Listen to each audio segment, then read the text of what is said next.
Hello, everybody, and welcome back to another day, Thursday edition of 30 NSG. On today's show, we're going to be talking about E3 is no longer, it's like the day before. It doesn't exist anymore. We're also going to be talking about Hogwarts Legacy is the most Googled, most searched game of 2023. And on top of that, it's got another record that it actually broke for 15 years that's been held by something or someone else. We're also going to talk about Xbox, Baldur 3, Woes. There's this boggles my mind how this happens. But there's people that are on Xbox that are like animals. That the way they're losing their saves in Baldur's Gate 3 is kind of weird. So we'll talk about that as well, and we'll talk about many more things today. Random stuff. Good morning, Travis. Good morning, Dave Rose. Good morning, Kylo Ren. What's going on? Good morning, good morning, good morning. Our computers were up and running. Everything's fine. This morning it made a little bit of a weird noise. I think one of my fans is going. I think it actually got damaged when the power supply popped the other day. So no big deal there. I can pick that up and fix that.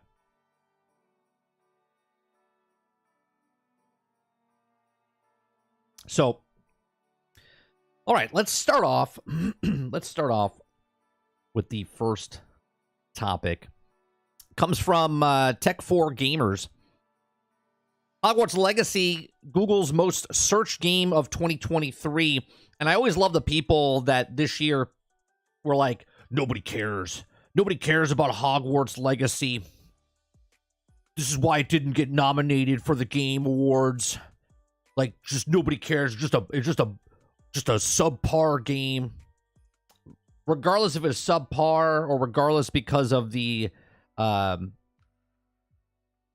was the drama that went behind the game, and not because of the game itself, because of the author of the books, what she said, because of what she said earlier, because of transgender people in the world. Regardless, Hogwarts Legacy was the Google's most searched game in 2023. So with just 3 weeks left in 2023, it will be solidified as one of the best years for gaming. New IPs, sequels, and wide range of genres have meant that nobody has left uncatered to in the industry this year. Like every year, Google has released a Google Trends charts in which shows most searched keywords throughout the year, including the most searched game of the year. While one of them imagines like Baldur's Gate 3, Starfield, and others show up as the top, Hogwarts Legacy is the most searched game of 2023. Why it matters, Hogwarts Legacy, and many controversies due to the author and her opinions possibly being main reason it also current position in the top Google search charts. Okay, so you see Hogwarts Legacy, Last of Us, Connections, Battlegrounds Mobile, Starfield, Baldur's Gate, I don't know what that number 7 is, Diablo 4, Atomic Heart, and Sons of the Forest. The latest data shows the gamers that had access to a lot of variety of this year's search distinctive experiences on most popular engine today. The list is led with Hogwarts Legacy, which has also been the best-selling new IP that is also the biggest launch on Steam in 2023. Therefore, there is no surprise that the release is the most searched Google. The Last of Us is also the second most searched game of the year, likely due to the recent remaster of the TV show, with latter being the biggest hits of the year. And while the fans were expected to see titles like Zelda, Tears of the Kingdom, Resident Evil 4 Remake, or List have neither made the top 10, both were nominated for the Game of the Year, being amongst the best, biggest-selling releases. Now, still, Starfield also in the 5th most searched games on Google, and the Game of the Year, Baldur's Gate 3, was also ranked at the 6th spot. A few surprising games like Atomic Heart and Sons of the Forest were also among the top 10 most searched titles of the year. And we believe this is a very diverse list, further proves that 2023 has also been the greatest years of gaming. So, what did you notice that wasn't on there? I mean, there's a lot of games that weren't on there, but Spider-Man 2 wasn't on there, right? And that was nominated for Game of the Year. Other games of the year that were nominated for Game of the Year, not on the list as well. And yet, Hogwarts Legacy, and I understand one doesn't correlate with the next. Okay, I get it. But to say that nobody cared about Hogwarts Legacy is just being naive. Here's another thing. Something that we haven't seen in 15 years. Okay. Something that we haven't seen in 15 years. In the last 15 years, The number one selling games every single year has either been Call of Duty or a Rockstar game. So like when Red Dead 2 came out, it was number one. When a Grand Theft Auto game came out, Grand Theft Auto 5, that was number one. All other spots were taken by Call of Duty every single year for 15 years until this year. Okay. So something we haven't seen in 15 years, every year since 2009, a Call of Duty game and the newest release from Rockstar Games has been number one best-selling title of the year in the United States. But in 2023, that lengthy run could come to an end. We only have a couple weeks left. Okay. But Hogwarts Legacy remains number one best-selling game of 2023 in the U.S. And according to the analyst, Pat Piscella, he says certainly possible that the game will finish 2023 on the top, beating Modern Warfare 3. Now, Hogwarts Legacy launched in February, while Modern Warfare 3 arrived in November. So Harry Potter game has a huge advantage in terms of total time in the market. Now, relative to the Call of Duty beyond that told IGN, the Modern Warfare 2 is selling worse than Modern Warfare 2 did a year ago during the similar length time on the market. Now, Modern Warfare 3 also had a poor review relative to Modern Warfare 2 and previous entries in the series, but whether or not this game's critical reception has been in relation to sales is unknown. At any event, Modern Warfare 3 is not doing badly from commercial perspective. It was number one best-selling games of November in the U.S., and after just a month on the market, it became 2023's number two best-selling game of the year. In fact, the tracking period of November only runs up to November 25th, so Modern Warfare 3 became 2023's number two best-selling game in the U.S. after just 15 days on the market. Now, helping Hogwarts Legacy, meanwhile, is the fact that it just recently came out onto Nintendo Switch, which is putting up some big numbers on the platform for November. Hogwarts Legacy was number two best-selling Switch game in the U.S., trailing only Nintendo's own Super Mario Bros. Wonder. Given the huge success of Hogwarts Legacy, many is expecting the sequel, but that was also not been confirmed. So here's yet another thing, right? Because it came out on the current-gen consoles, okay? On the current-gen consoles, and then it came out on the last-gen, PlayStation 4, Xbox One, and now it just came out for the Switch little less than a month ago. So can Hogwarts hold off for the rest of the year? It doesn't really matter if it does or not. This is just yet another thing saying that it's a popular game, right? I doubt someone bought it 3 times. Perhaps there's a small percentage that they were such a fan they wanted to sell. But I doubt someone bought it for the PlayStation 4, then the PlayStation 5, and then Nintendo Switch or Xbox, PlayStation, Switch, perhaps. But it shows that Hogwarts Legacy is a very popular game, still being played and still being enjoyed this year. What's going on, Carlo? This should be interesting to hear about the Xbox Baldur Gate 3. I sure hope it's an actual game of the generation. Oh, it has nothing to do with the actual game. It's about the idiots. We'll get to that story in a little bit. What's going on, Water?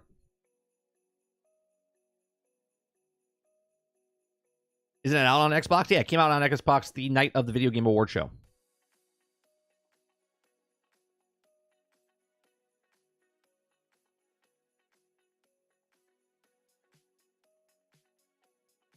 Spider-Man 2 wasn't there because of the Sony tax. Yeah. Well, Mario Wonder was nominated for Game of the Year, was also not on there. Correct. But the point of the conversation, Dave, is that people, maybe not you, maybe not anyone in this channel, but the internet said that no one cares. I have tons of comments of people telling me that nobody cared about Hogwarts Legacy and that's why it wasn't nominated. Yet it's the number one search trend this year. Right? Come on, Behemoth.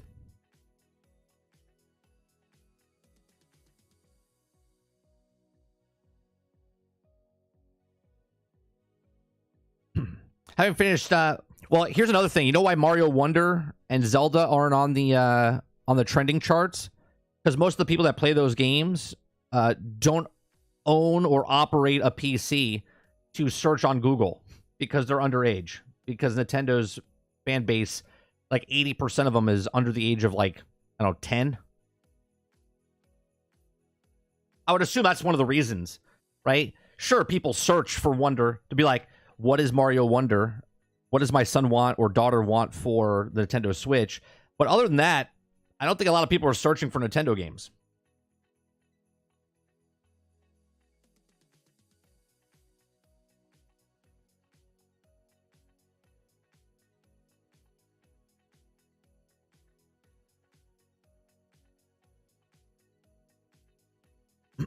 Dave Rose says, I've only bought a few remakes in my life. Last remaster of PlayStation 4 Dead Space remake, because it added new stuff. This is one of my favorite games of all time. And then Ghost of Tsushima PlayStation 5 remaster. No, it wasn't a remaster. Ghost of Tsushima wasn't a remastered. It was literally just an upgrade, wasn't it? Yeah, Travis just said that as well. I'm pretty sure Ghost of Tsushima was just an upgrade.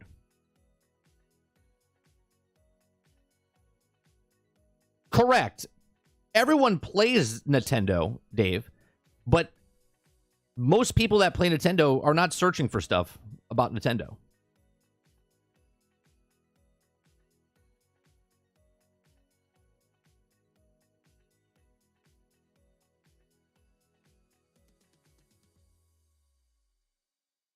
I would kill for a Force Unleashed remaster.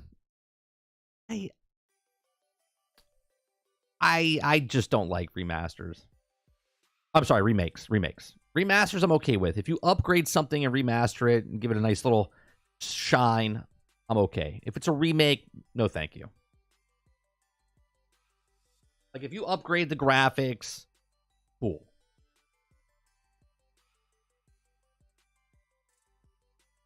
Kyle says, why are people getting so flustered over Blade being exclusive or not? I don't know. It's literally like 2 years away, minimum 2 years away. And yet people are losing their mind on Blade being exclusive or not exclusive.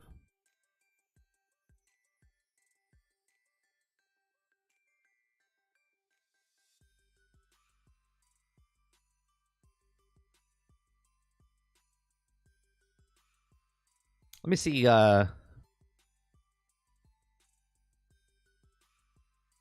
see. Most searched.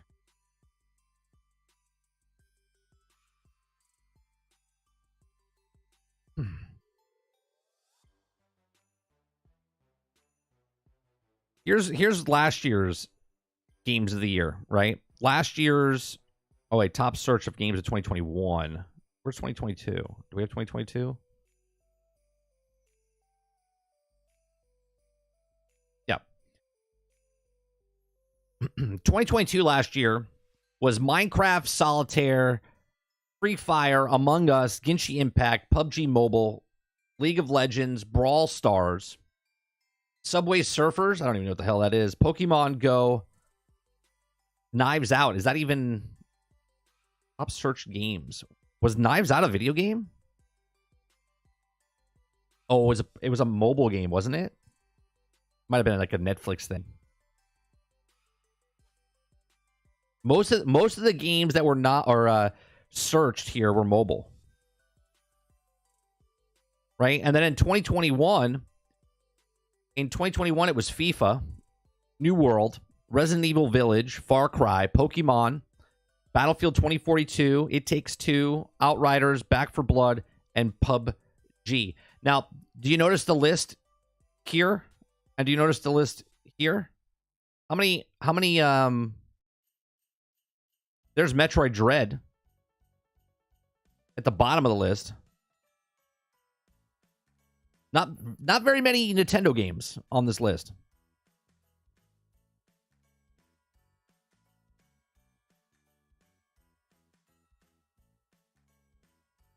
And again, I don't know if it's for the reason I gave, but I would say that has something to do with it.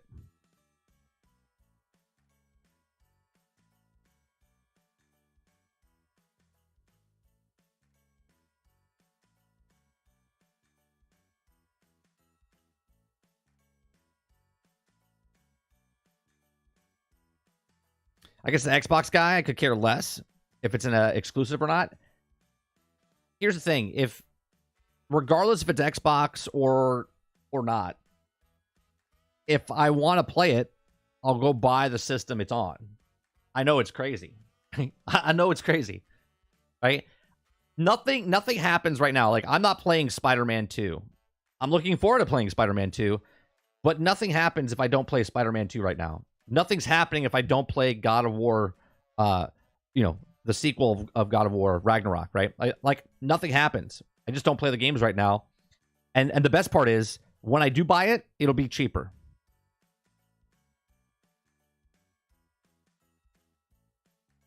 Sony gave me $1 billion and Microsoft kicked my dog. See, I can make this joke because I'm a Sony fan. I bet Hogwarts had so many views because it brought up so many casuals to play. And since Harry Potter, that's so many people had to look it up how to do things.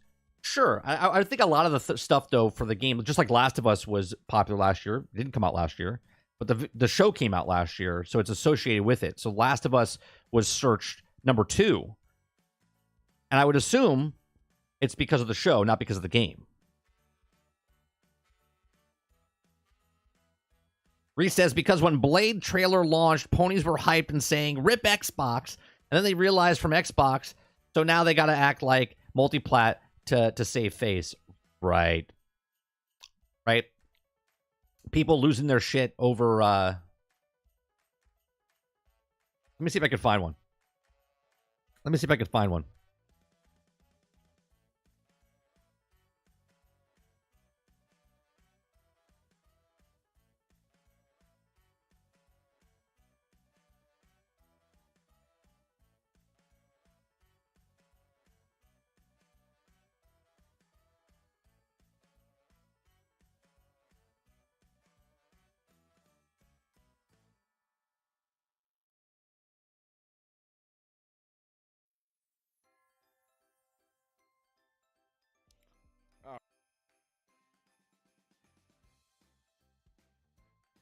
No, that's not one.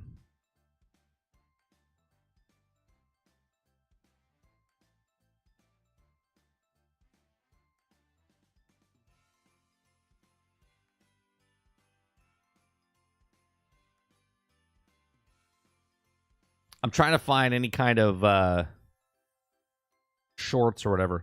Let me see. This one says, Sony fanboys are massively butthurt.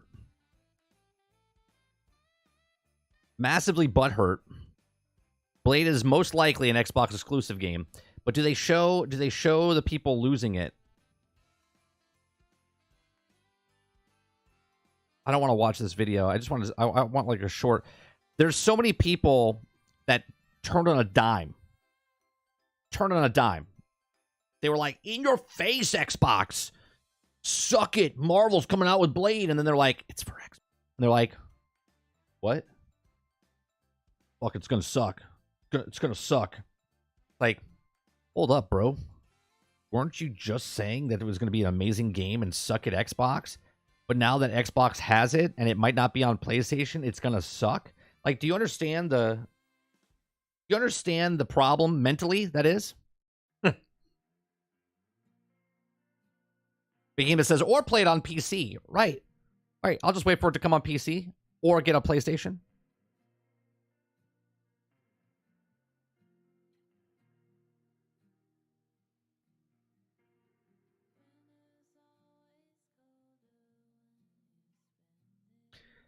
I bought God of War Ragnarok for $40. I shit you not, Behemoth. I got God of... Hold on a second. I got him.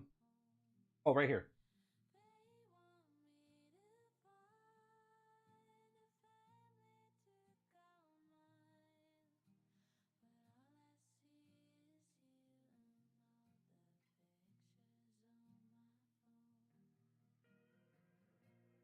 I can't find it, but I got 4 games for $40.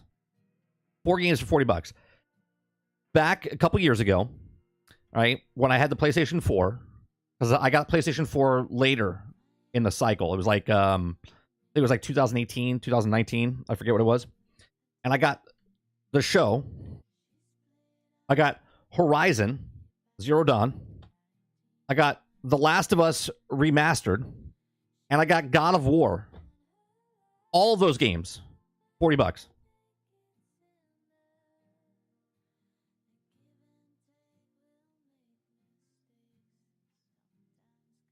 All of them.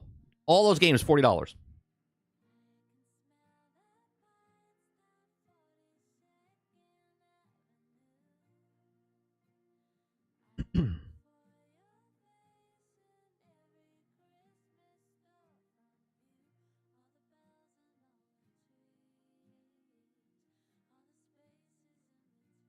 Dave Rose says, I have my worries about it because not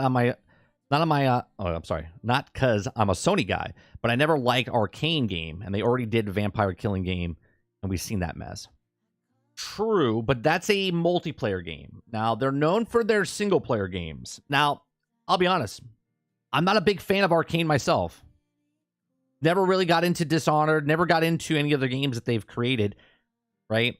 So I'm an Xbox guy because that's what I mostly play on, but I don't really care for them. Am I excited because it's Blade? I'm excited because it's Marvel and I like Marvel characters and I like Marvel games. But I'm not like, oh, like if you told me another company was doing a Blade game, I might be more, more excited. Crowded House says, yeah, I've retired from buying new games. Not worth it. That's my whole point. It's always been my point, House, right? Like, you could play games all you want. You can like what you want. Nothing happens if you don't get a game day one. Nothing happens. You have so many, and I'm not saying you, right? We, just in general, have so many games in our backlog. If it's on Steam, if it's on your PlayStation, if it's on your Xbox, if it's on your Nintendo, whatever. We have so many games that we have not enough time to play all these games, right?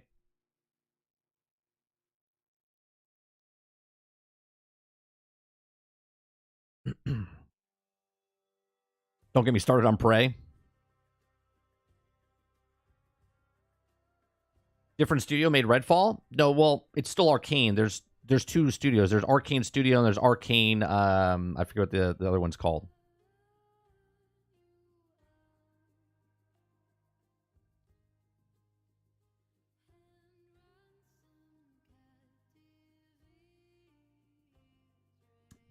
Rose says, I'm also not a Blade fan. Character doesn't resonate with me. First movie was okay, but that's about it. You and your PC finally on the same page in one place. Yeah, I'm having an expensive December, creature. I'm having an expensive December. I was less expensive because one, between Christmas, buying gifts for everyone, then my dentist teeth stuff, and then my computer going. I was like, please just be the power supply. Just please be a power supply.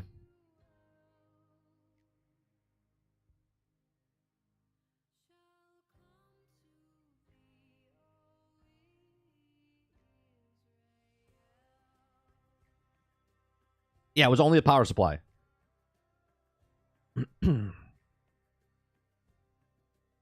Only the power supply.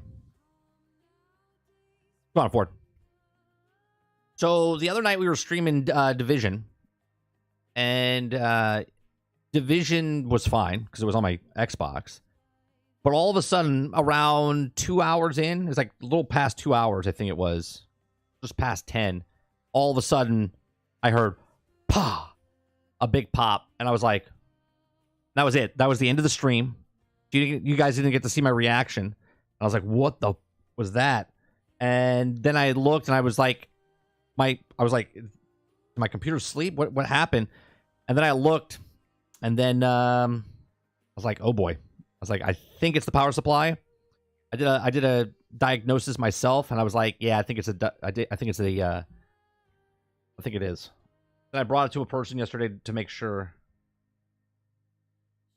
and that's what it was. Did you see the Division 2 update? I saw the thing that they said that they are pushing the DLC back to 2025. That's what I heard. I saw that they're basically just adding more manhunts throughout the year, and they're doing quality of life fixes. And I'm like, quality of life fixes 5 years in. The bold move. The bold move. That's what I saw, creature.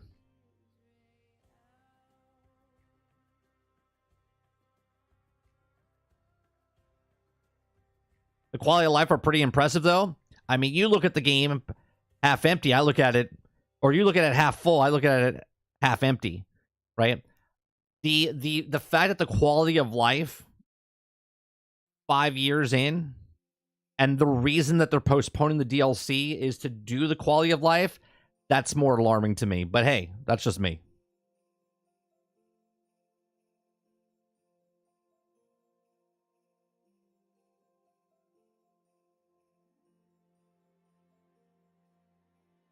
I figured they pushed the DLC to 25 because of Division 3 on pace for 26.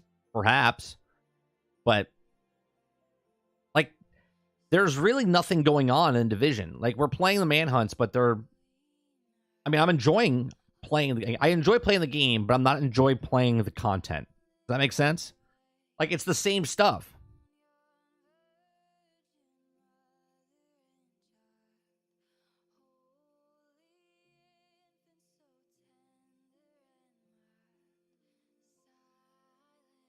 Correct, Ford. Yeah. Yeah, it saved the system. Although this morning when I turned my computer on, one of my fans made a noise. Not a big deal. I'm going to check it after the stream. I heard the make a little, and then it was fine. So I don't know what's happening with that. I'm going to have to check it after stream.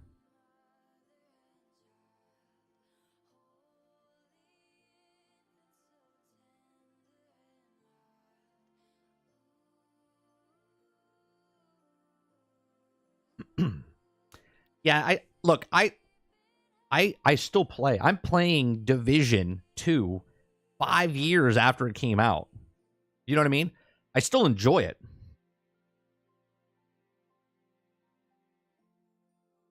I'm still enjoying it. But I don't love it. Do you know what I mean? It's more of a I think I like it more because I get to play with Sarge and whoever else wants to play, and we kind of just shoot the shit while we're shooting shit.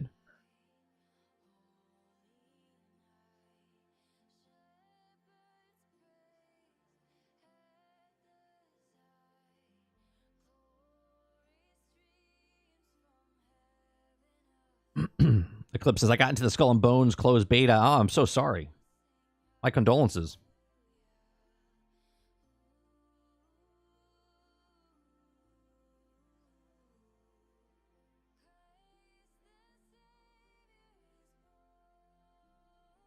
Kylo says, I love the Division 1 before they nerfed everything to the ground. Division 2, couldn't get into. I like Division 2. Division 2 is Division 1 and Division 2 missing a couple things that they kind of added in. So is Division 2 is the stripper ex-girlfriend? No, I don't play it anywhere near. Here, just to show you my top 3 games this year. My top games this year.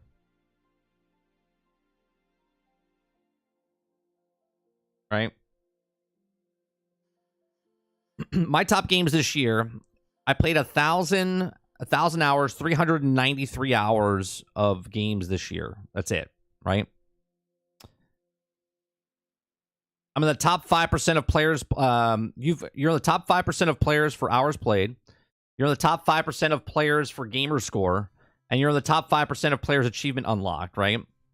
My number one game I played this year was Diablo 4, and I stopped playing it literally in July. Okay, I played 169 hours. 169 hours. Okay, I'm in the top 20% of games most active players, and I stopped playing it 6 months ago. Number 2 was Starfield. Right, Starfield, 168 hours. I'm thinking about just putting another hour in just to surpass Diablo. Okay, I'm in the top 10 of this game for most active players, and then my third game was Hogwarts Legacy at 130 hours. So I'm in the top 10 of the game's most active players as well. Okay.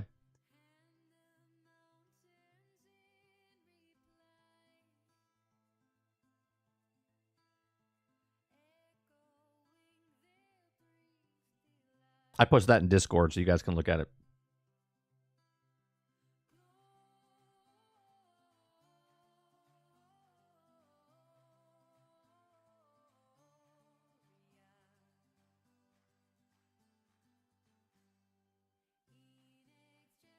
Yours Diablo as well? Oh, I played Baldur's Gate on PC, Travis. I only have 11 hours in it, though. Where am I seeing these stats? If you go to, what I did was I did a search. I put in Xbox year in review. Okay. And when it opens up, and then you just sign in. And then it brings up your total thing. You can see my role playing, 37%, action adventure 30%, shooter 14%, sports 7%, and others 12%.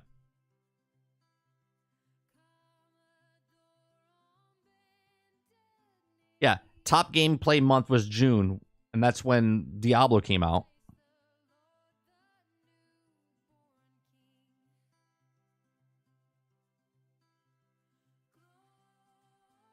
Right? Here's games I played this year.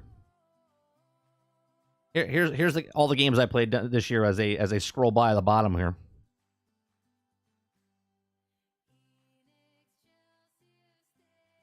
I don't know if it's gonna show. Does it show all the games?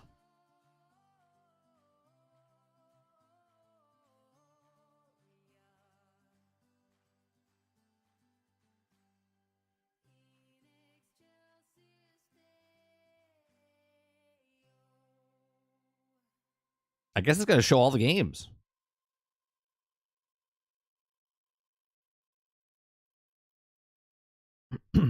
Power Wash Simulator, First Descendant, Diablo 4, Jedi Survivor, RoboQuest. Now, see, it's funny. I don't remember playing Diablo Seasons of the Blood. Oh, that's right. I logged in to see what it was. I did log in. Oh, so it doesn't go through all of them. It doesn't go through all of them. It's probably like the top 10 or whatever. Here's how you stack up with other players. That's pretty impressive. I'm in the top 5% of players' hours played, meaning I'm playing more than 95% more than, and I don't really play that much.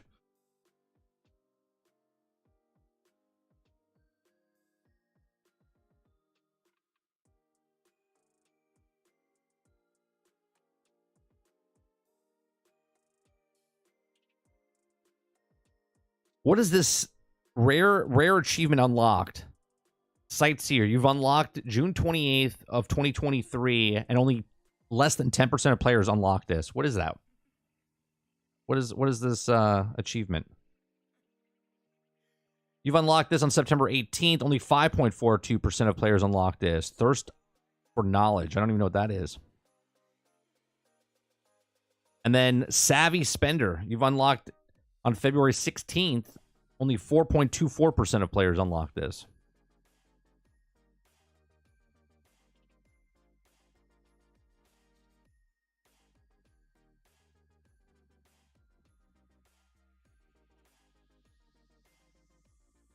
So there you go. Mine's like 400. I was surprised I had 100 hours in Lies of P. Yeah, 100 hours in Lies of P? Man.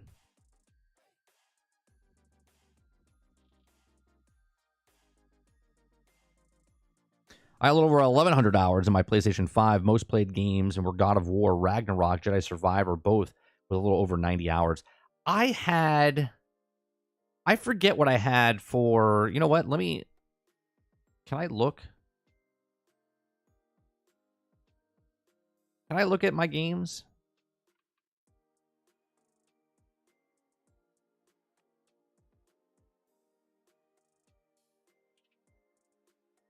I guess I would have to go on Xbox itself.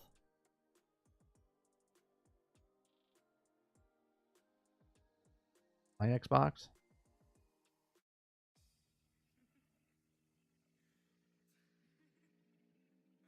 Let me see.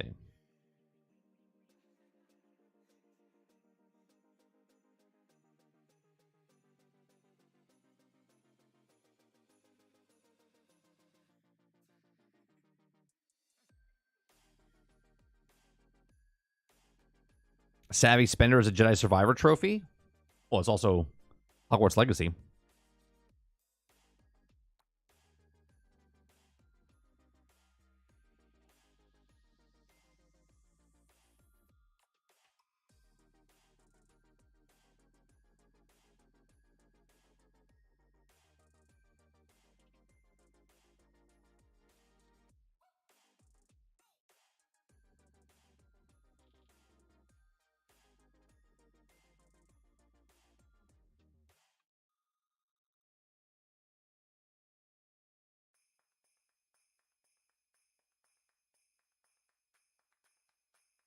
How come I can't look up my games?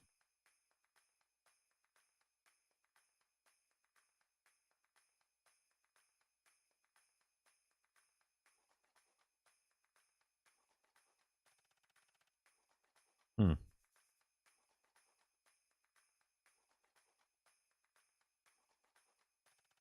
Okay, there it is. All right, let me see how many hours I have.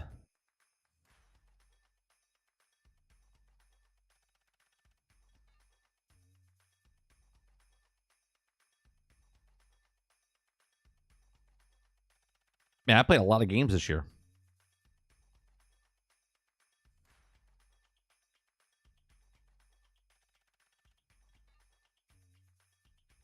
Yeah, I only put about 30, 40 hours, 50 hours, 52 hours into Jedi Survivor.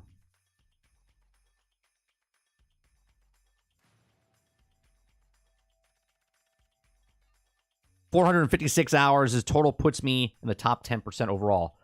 See, that's interesting, right? So I have 1,000, and that puts me in the 5%. You have less than 500, and you're in the 10%. So 90% of the population has less than 500 hours in gaming, at least on Xbox, right?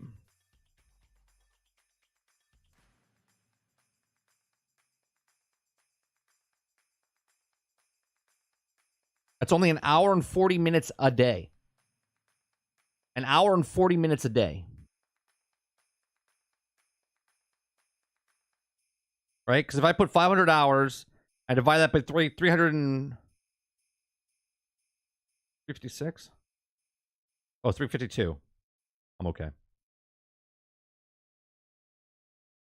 1.42. Right? 1.42. So now we have this conversation, right? Now we have this conversation of how many people are the hardcore gamers, right? If you're at 500 hours, Ford, and I'm at 1,000, I'm in the 5%, you're in the 10%, and this is obviously only on Xbox, okay? Majority of the population, when I talk about all year long for years and years and say most people don't care about reviews, most people don't put as many hours in as we do, okay? I mean, look at it. 90% of the people play less than 500 hours.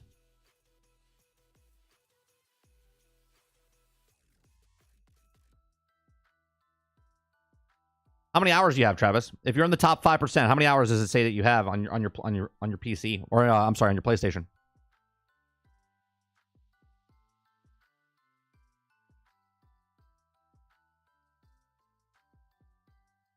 Total, I have 2,000.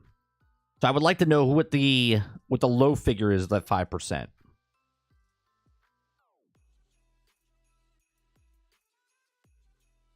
See, you're at 480 Eclipse, right? And you're still at 10%.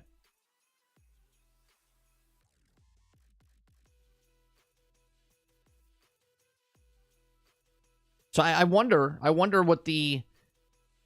So I'm not even in the 1%, right? Think about that. I'm not even in the 1%.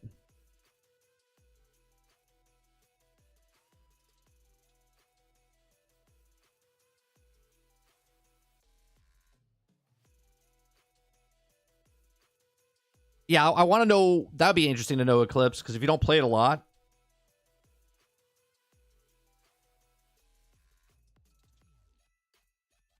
Because I've always said it. Majority of people play less than 2 hours a week. A week.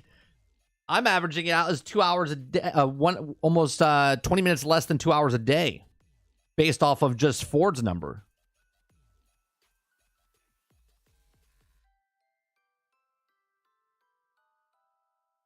Helldivers 2 looks fun. I'm a little worried about it. I don't have a PlayStation, but I'm a little worried about it. It's a $40 price tag. I feel like it's going to be kind of a very shallow game.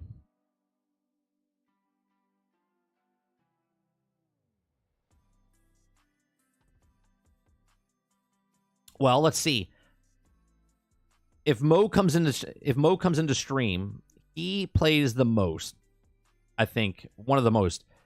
He has a total of hours, total time. He's got 2,253 hours this year. 2,253 hours. Okay. I would like to know what percent he's in.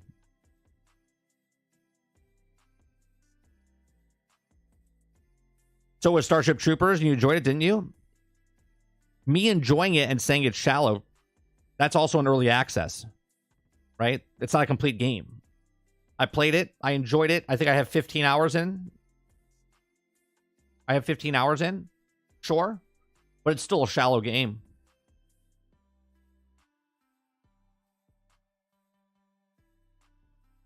I might have more. Let me see what I have.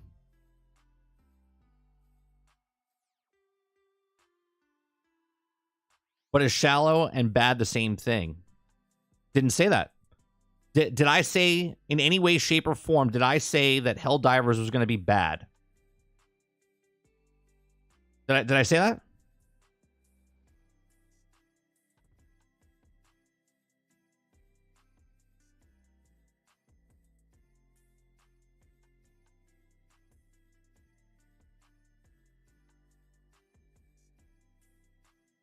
Let's see. Starship Troopers.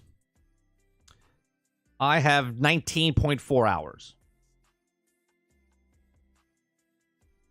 But I also haven't touched it. Last played November 6th, and I logged in. I didn't even play it. I logged in to see what the update was. Before I played it, it's been about 2 months, 3 months since I played it.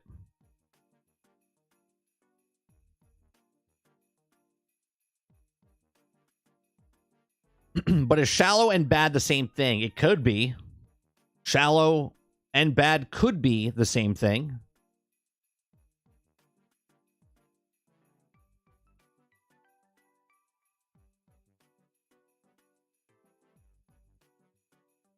Some people love Earth Defense Force. It's a shallow game, not necessarily bad.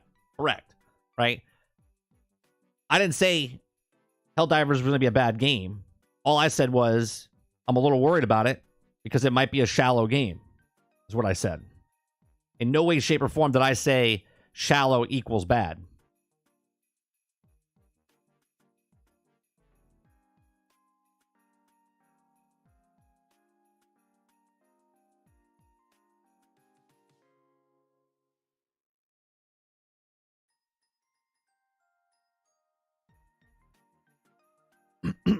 All right, let me bring up.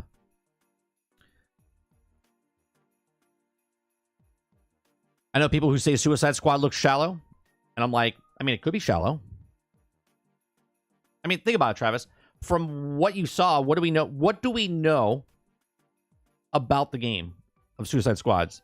Besides, if you played the alpha, if you didn't play the alpha, just looking at the content that they showed you, how would anyone know if it was non-shallow or shallow? Okay. The difference between Helldivers and what Suicide Squad's done, Helldivers has shown nothing multiple times. Nothing multiple times. Even that little extended view of what it is and the loop that you're doing, I'm like, oh, that could be good. Right? But look at what we're doing. We're like, is it going to be like Starship Troopers? Well, Starship Troopers is not a release game. And it is a shallow game. Because it's not released yet. They're still building it. Hence why it's in early access. Helldivers is a $40 game. Meaning, right off the bat, it's not a full-fledged game. It's not a full-fledged, full-price, $60 to $70 game.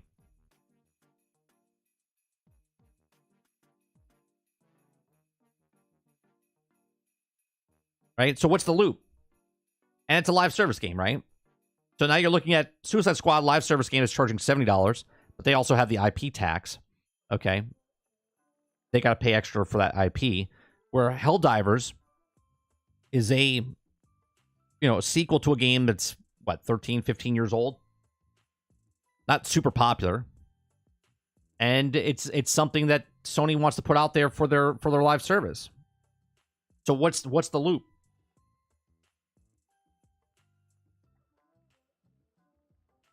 Right? We know the loop for Suicide Squad. Constantly put in more heroes, right? Constantly keep you coming back so you can buy microtransactions and skins and whatnot. Right? They already told us that all the content's free that's coming out.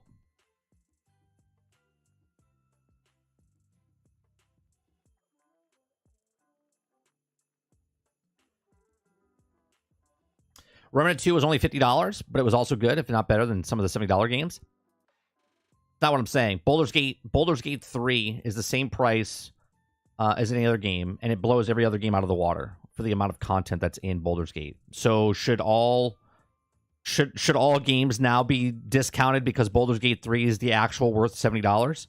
Or do you think you're getting more money out of your $70?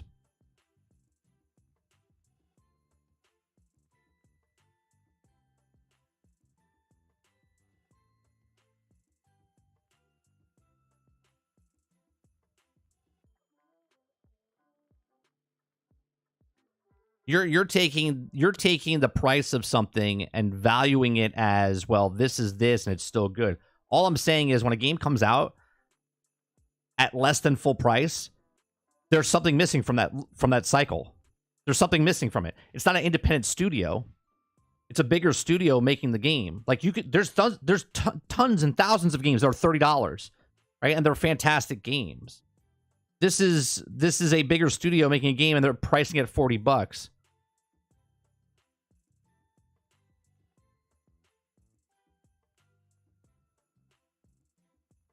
Right? Let's do the 1-to-1 comparison, right? We're comparing Helldivers 2 to Starship Troopers. Starship Troopers was $30, right? I think it was $30. Okay. Can you get 20, 30, 40, 50 hours out of it? Sure. It's still a shallow game.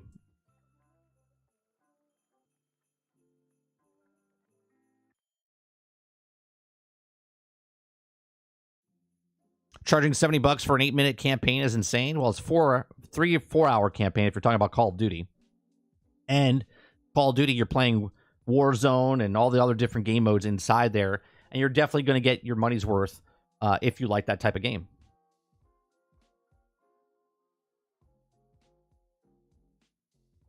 Plus, Starship Troopers is a known IP. Helldivers isn't. That's my point, though. They're charging that for Starship Troopers, and that's an IP that people know. It's $40 for Helldivers, right? It's not a full-fledged $60, $70 game now. I'm sure it'll be a fun game. I just say it's going to be shallow. Anthem was shallow. Marvel's Avengers was shallow.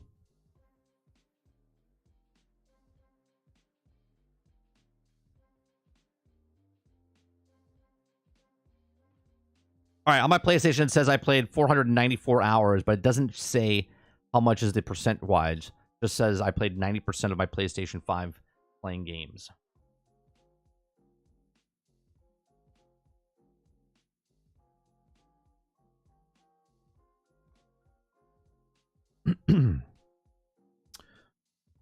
Well, I guess you would have to... You can figure out the equation if you knew how many people owned a PlayStation, and I played 90% on my PlayStation 5 playing game. 494 hours.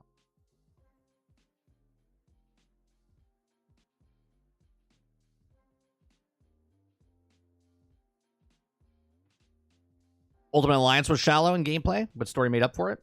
Sure. Again, my comment stands. Helldivers, I'm afraid that it's going to be shallow. Take that what you want.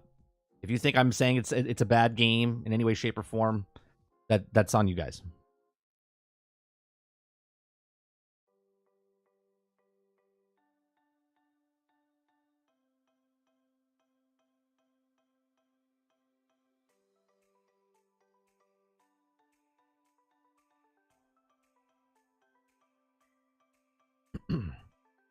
All right. Second topic. Xbox Baldur Gate 3 players report lost saves apparently need to be told users should not disconnect their console from the power. That's right. You read the title correctly. Okay. Who is just ripping out the cord? Who's just ripping out the cord? Okay. Like, what kind of, like, idiot are you that's just ripping out the cord? Okay. So, it says, that's chaotic way to turn off your console. Okay. It says, Baldur's Gate 3 save issues on Xbox Series X and S continue to users are being told not to directly disconnect their consoles from the power. Like, what is the percentage of people yanking the cord out? Okay. This Monday, December 11th, Baldur's Gate 3 user on Xbox consoles reported crashes which could helpfully delete some save game files. Thanks to your gamer, the developer, Lorien, dropped a hotfix, which meant the fixes issue entirely, but some problems persisted. Okay. It says, now that Xbox has shared some advice on its own, in a tweet below, the console manufacturer kindly asked players not to directly disconnect the Xbox consoles from the power supply, and instead to go through the ordinary methods of quitting Baldur's Gate 3 and then turning the console off on the on-screen commands. See, I don't know if this means that people are actually yanking the cord out, or if this is just an AI response from Xbox saying, please don't pull your cord out. I don't think people are like, hey, I'm done playing today. They just yanked out the cord. I don't understand. I don't understand. Xbox support says Xbox is aware of the problem that can also cause players to lose save progress in Baldur's Gate 3. In order to avoid this issue, players should save their game and then return to Xbox dashboard and select quit game or save quick resume from the game menu. Okay. Let's see what it says. Show more. It says quit game or save quick resume from the game menu. Home game, select, and then choose save to quick resume or quit. When they finish playing, users should not disconnect the console from the power. Users should select shutdown from the console menu and leave their Xbox. So I don't really think this is saying that people are doing this, but this is just a response because they're saying, hey, something's wrong with the Xbox, and people are losing their saves. So instead of saying that this is a problem on Xbox and Lorien Studios for having a problem, which Lorien Studios addressed by saying they fixed it with a patch, okay, they're thinking people are yanking their cords out of their Xbox. It's interesting. Okay. So it says, I'm not really sure who out there is unplugging their console as a way of turning it off, but apparently there's among us. Apparently. Okay. This is some absolutely chaotic behavior, and it says a lot of companies even needs to remind people that this is in the first place, right? Like, you shouldn't be doing this in the first place. It's a little unclear whether this is actually a link to the saved files being lost through crashes, which is what Lorien's tried to patch out earlier this week. Either way, this is still an issue to be aware of when it's also turning out your console or turning off your console in the most unhinged way possible. I don't think this is happening. I don't think anyone's out there ripping out their cord. They're like, I'm done playing. Hey, Ma, dinner ready? Yeah. Go ahead and shut off your Xbox. Okay.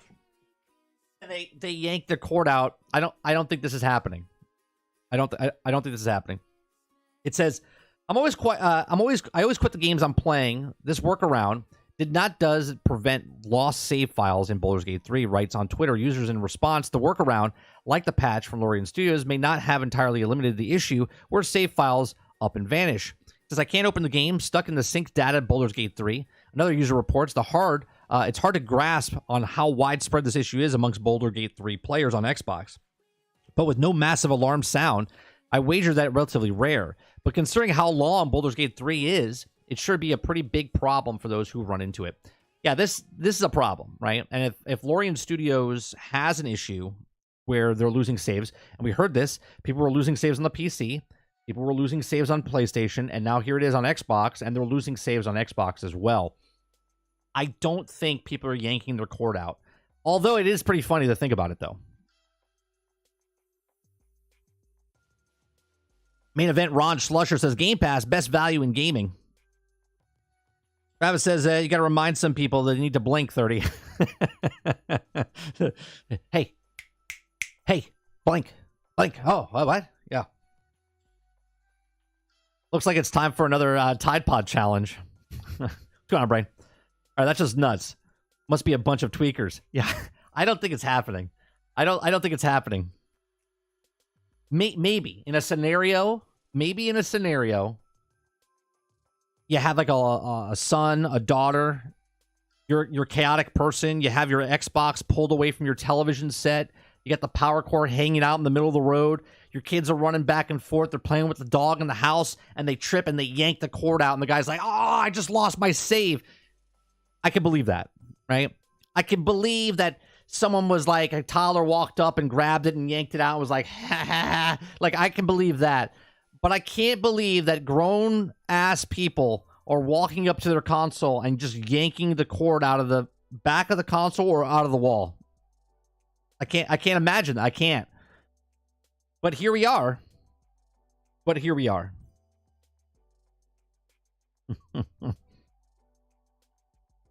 Less than 90% have 500 hours work and Warzone.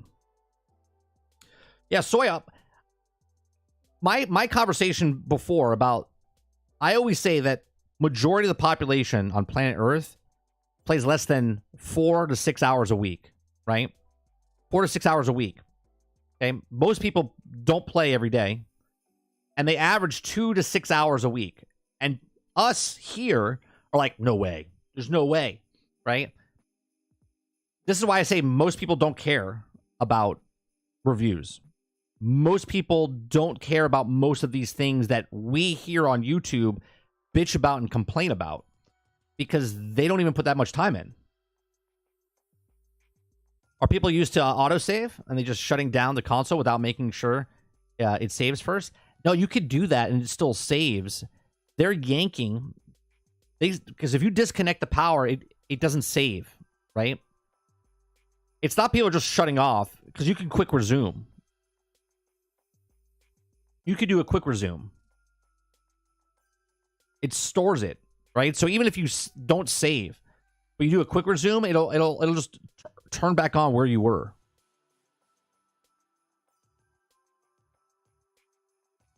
The dude says, "I'll never buy another Xbox title ever again. I'm done. I did not buy this trash." Which trash? Which trash are you talking about, dude? Talking about Baldur's Gate 3?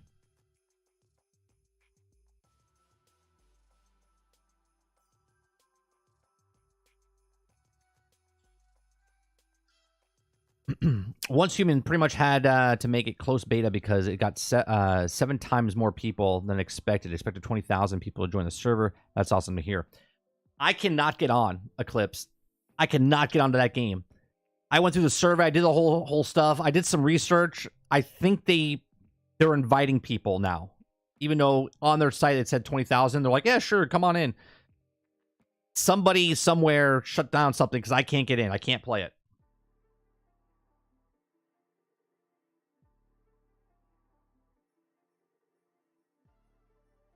People don't even play their games. Have you seen the people's achievement list? Yes. I could do a show all day, dude. I could turn on a game right now. It's been out for like 2 years, and you go through like the achievements of like getting to like halfway through the game. It'll be like 4%. Like 4%. You're like, how is that possible? You can stumble across that achievement. It's like show up to 2 planets in Starfield, and you're like, how do you not go to 2 planets?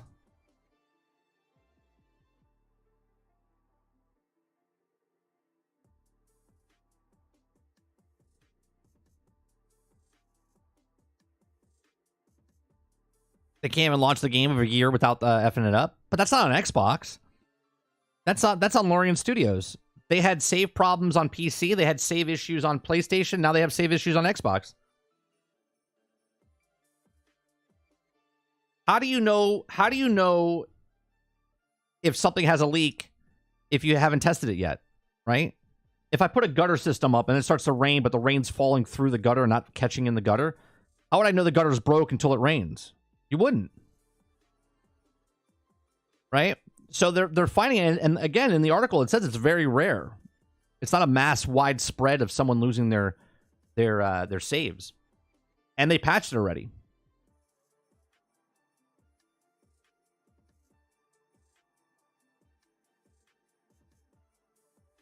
Travis says, hold on, 30. Need to power down my system, so I got to look at the nearest bridge to start off of. Yeah, you're like, yeah, I got to save.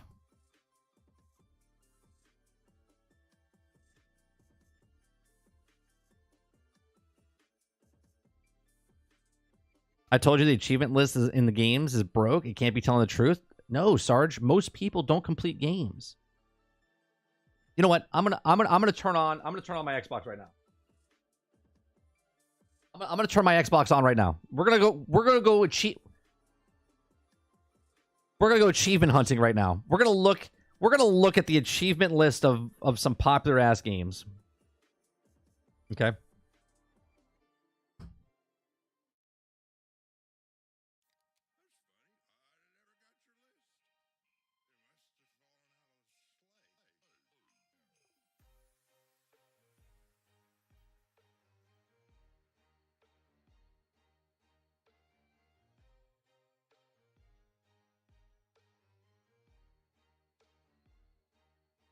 Let's look at Diablo 4, right? Crap ton of people playing it.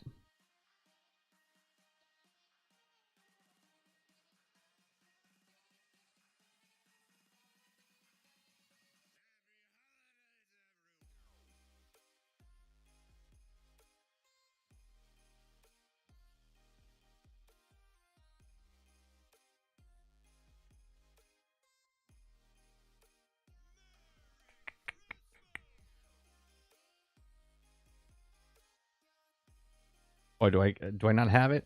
Hold on a second. I gotta.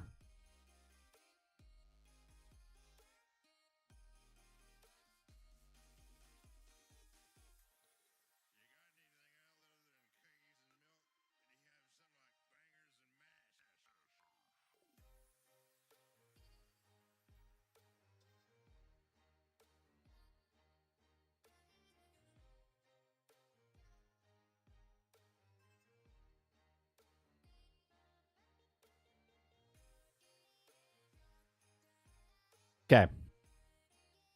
Let's look at this, right? So here's one. Imprint 10 items. Imprint 10 items from the Codex of Power. Right?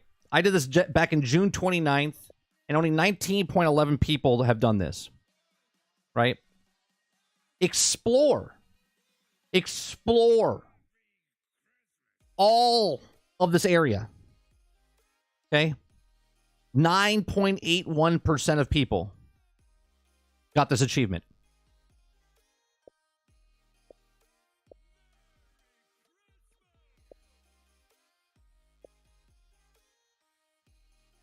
Kill 100 enemies with fire or lightning as a sorcerer. So out of all the sorcerers, only 34%. This is Diablo. Okay.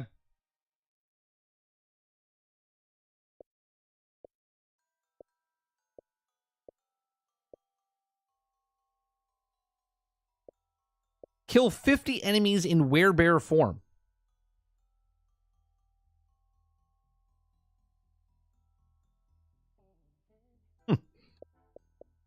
Let's look at another. Look at this one. Open 10 caches, which I haven't even done yet. I stopped playing the game once it got to endgame. Right? 6%. 6%. Right? I didn't get it.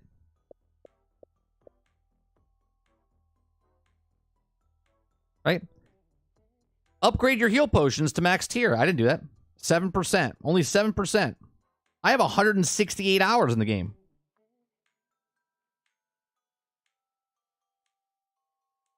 Go on, Super Dave. Look at this one. This is telling. People love their PvP. Love their PvP. Man, people are just dying in PvP left and right. Get 5 PvP kills.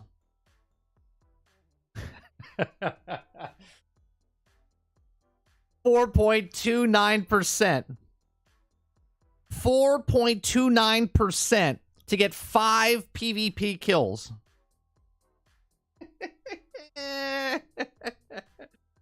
Man, this game's all about PvP.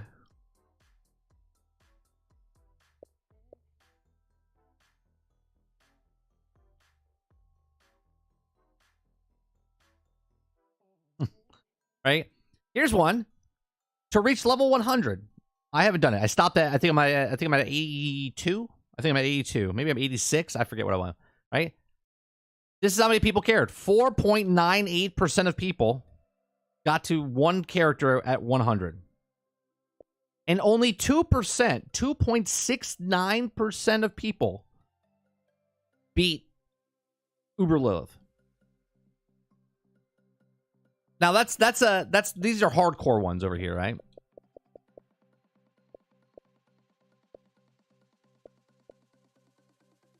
Reach level 50. Reach level 50. Everyone can reach level 50 because you'll reach 50 by the end of the story. Okay? So look at this. Complete the campaign. Complete the campaign. 37%. 37% of the people beat the campaign. Crazy. Right? That's just off this. Right? Let's go with another big game. Right? Let's go with Starfield, right? Go with Starfield because Starfield is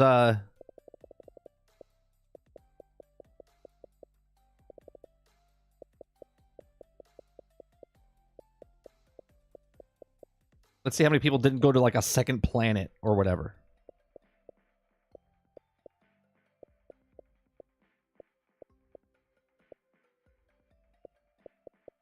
Am I missing? What the hell is it? We're in S's.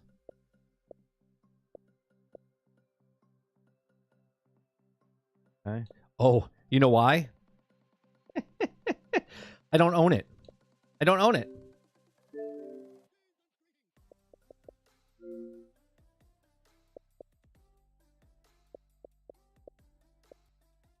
Okay. Eliminate 300 creatures. That seems pretty easy, right? 8%.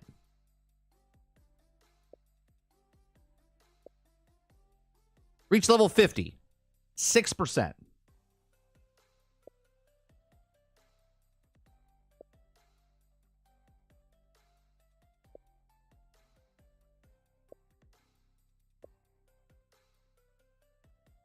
Read,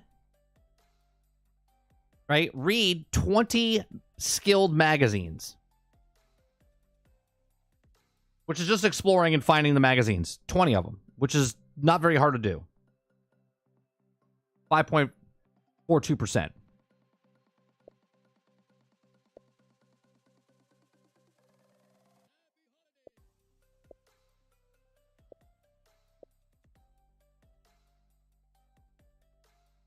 Reach level 25. This is Starfield, Rose. Right, and again, this is only on Xbox. This is not. I don't think this is counting PC. If you played it there, right? This is just on Xbox. Okay. Reach level 25. When did the game come out? Game came out on what? The 3rd? What day did it launch? I hit it on September 10th. When did it come out? But 19%, right? 19% got to level 25. Craft 100 items. Craft 100 items. 6.61%.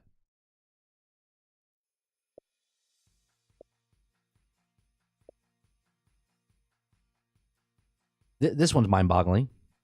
Are people playing passive mode? I don't know what they're doing, right? Eliminate 300 enemies. Human enemies. Everybody in the game is human. Everybody. Okay, 20%. That means 80% of the population that played this game has not killed 300 people. What? The funny part is, now I haven't completed the main campaign. I gotta go back and finish the main campaign.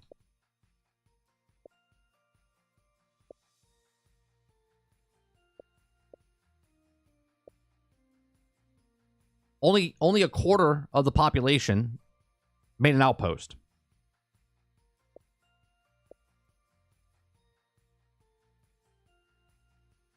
Reach level 10. Reach level 10. Half of the... More than half. 3/4. Okay? Haven't made it to level 10. And to reach level 5, more than half haven't got to level 5.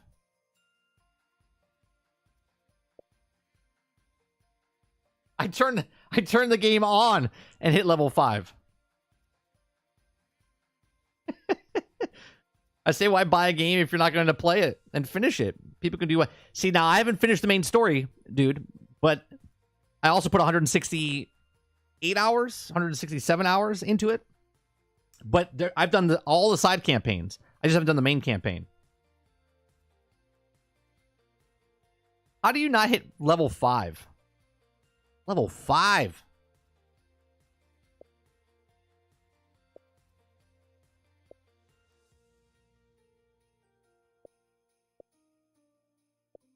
Does it say the main campaign down here? I would love to see how many people.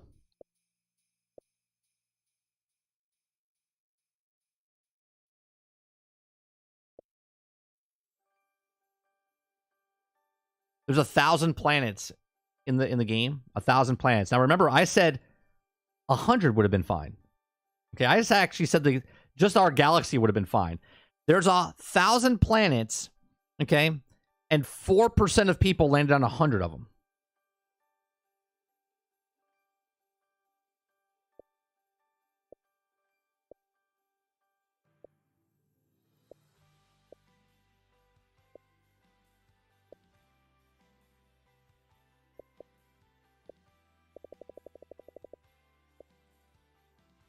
Let's go with another one here. Let's go with Battlefield.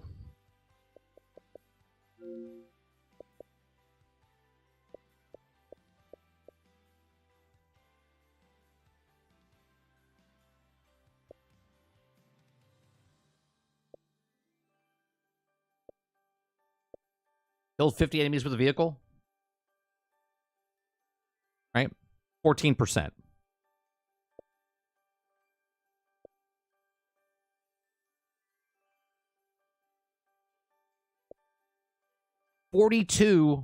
Win 42 matches.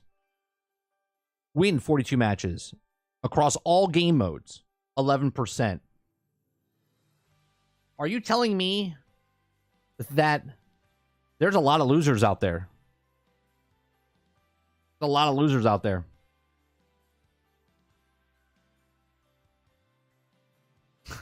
You haven't won 42 matches yet?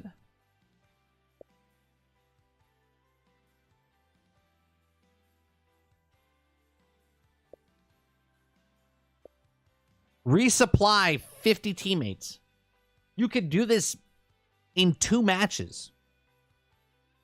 In 2 matches, you could resupply people. Right? All you gotta do is throw down stuff. All you have to do is just throw down things. You passively get it by just throwing stuff on the ground, people walking over it. 13%. 13%. This is why now devs make broken and buggy games instead of complete games. Why? Because they can make the same amount of money and would make it even more on some occasions by releasing it. Yeah.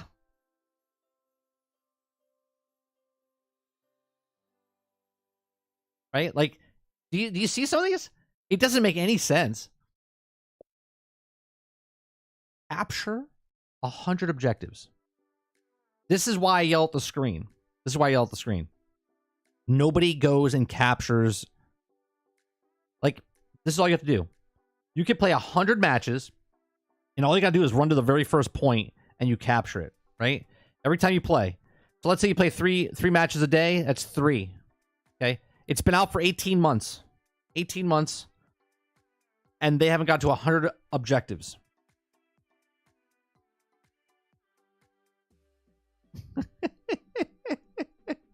It's the modus conquest. It says capture 100 objectives in conquest. The object in conquest is to capture the flag. And yet only 8% of the population understand this.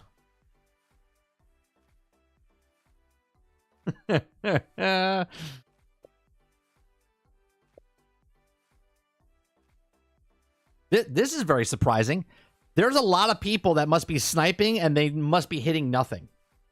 Because this one says kill 500 enemy soldiers while not in a vehicle. While not in a vehicle. 17%. I don't understand. Why do you think the percentage is so low? I'm assuming the percentage is low for a lot of different reasons, right? In this particular game, I think a lot of people don't know how to play. They don't know how to play. They come in and they're a waste of space. They come in and are like I don't understand. I didn't even play this game when it came out. It came onto Game Pass in 2022. In November. Okay. I think 27th, 26th. When did it come out? When's my first? Okay, here you go. My first achievement was on November 12th. Right? November 12th is when my first achievement. Earned first place as a squad. Okay? Only 24% of the people got that, which is fine. Okay? Reach player level 5, which I got the next night. I played at night, so it literally was probably like 3 hours in because I start my streams in the evening. Okay? 44.25% of gamers unlock this. Over 50% of the people, 60%, a little less than 60, right? Have not even reached level 5.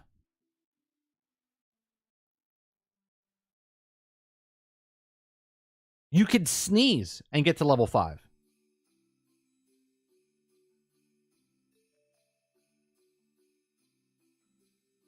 The whole point of this, okay, is saying that when you guys are watching me and we have these conversations about gamers and you're like, well, I like this and I like that. And I'm like, the majority of the population doesn't understand 1080p to 2K to 4K. Most people don't look at reviews. Most people don't finish their games. Okay? They don't. Even the most popular game on planet Earth is still liked less than the majority of the population that's not playing those games in the gaming space, right? Even the best game in the world, which is, if you think about it, Grand Theft Auto 5 that sold 180 million copies is still less than half of all gamers that have consoles of either Switch, Nintendo, Nintendo, PlayStation, and Xbox. Right?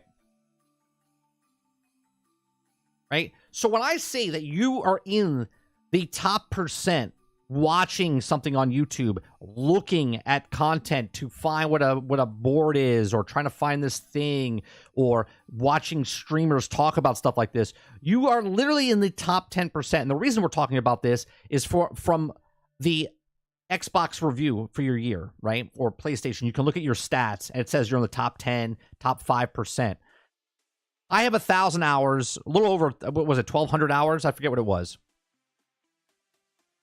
Right, let me open it back up. I have 1,000. I have 1,300, almost 1,400 hours in, and I'm in the top 5% on Xbox. Okay. Somebody else is at just below 500, and they're in the 10%. Right. So where do you think that 10% goes down to? Right. How far down does it go before?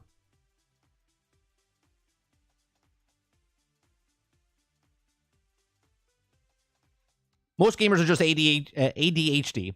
They just stay on one game long before they jump into the next shiny thing. Yeah, but even when they're playing that one game, right? Let's say this is the game. Let's say this is that game, bros, right? Someone buys this game. You don't even have to buy it. It's on Game Pass now, right? It's on PlayStation Plus now. You play this game, you're like, oh, man, I love this game. It's all I play. It's all I play. And yet they're not in the percent. 50% of the population, almost 60% of the population hasn't reached level 5 yet. Huh? What? What stream reviews? You have so many things that will tell you if you're going to like it or not. The dude says, I would also like to say, that if you put hours into a game and you are a real gamer, you don't have the achievement hunt, but you have to put in the time.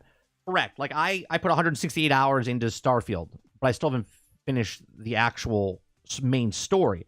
But if you look at my achievement list, I completed all these side stories, like all the side stories.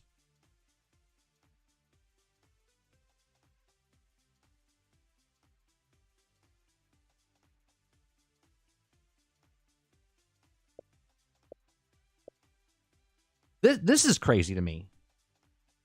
Look how many people don't get in a vehicle and go 25 kilometers.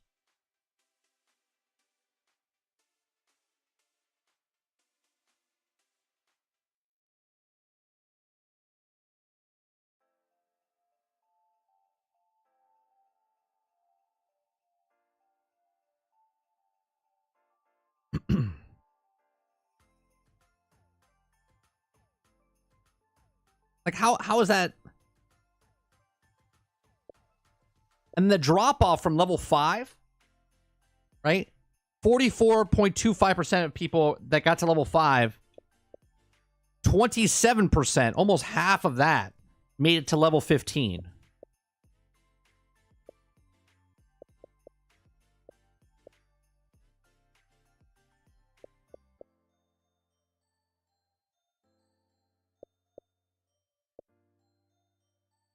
And right here, this tells you right here, this stat, no one left behind.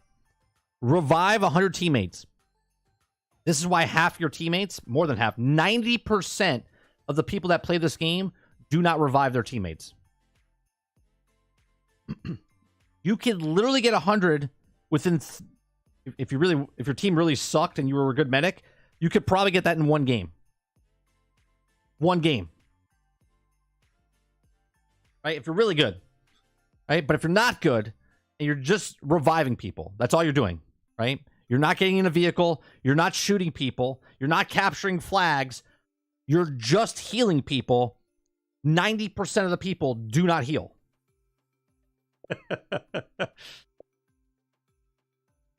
And then from level 15 to go up to level 19 or 25, okay, we lose another 7% of players.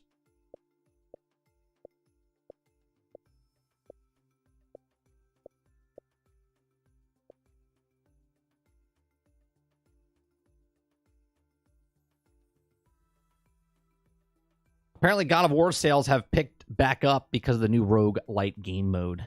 People say it reminds them of old school God of War 1 and 2 games.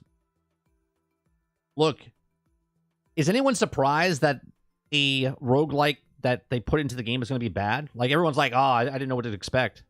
God of War is a best-selling game for PlayStation. I didn't think it was going to be bad. I was like, oh, this is cool for people. On the Game Awards, when they died, I was like, oh, I was like, this is nice. I don't even have a PlayStation. I was like, this is going to be nice for gamers.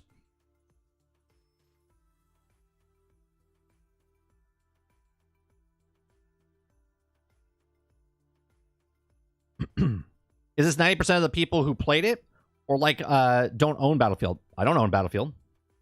I played it. I don't own Battlefield. This is on Game Pass. I don't own Starfield. It's on Game Pass.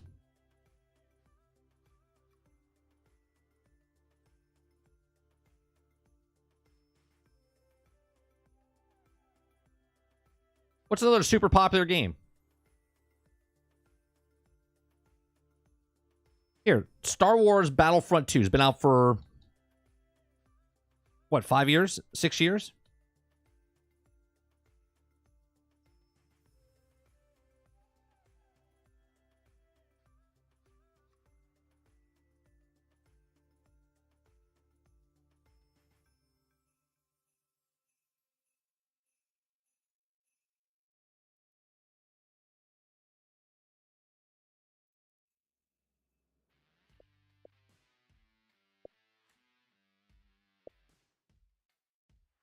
Reached rank 25. 12%. 12%. This game sold bangers, man. right? Even though it was hated by everyone, it sold over 15 million copies. It sold what like Hogwarts Legacy sold. Okay, well that's another one we should look up.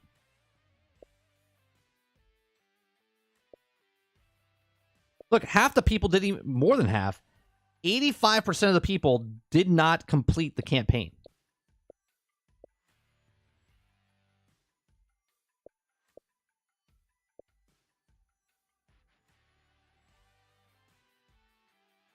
Look at this one. Win a match in Starfighter Assault. Win a match in Starfighter Assault. Win a match. 14%. Wow. The dude says Xbox sets expectations to play anywhere, yet they can't launch a game in a year without issues. They sound like a day before devs.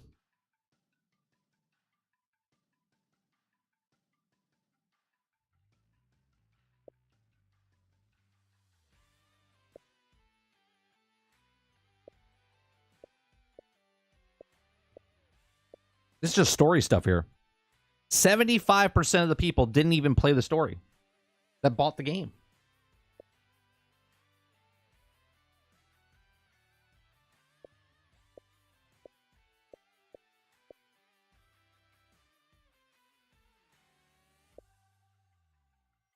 Win a match of Blast. 11%. Win a match in Strike. 9%.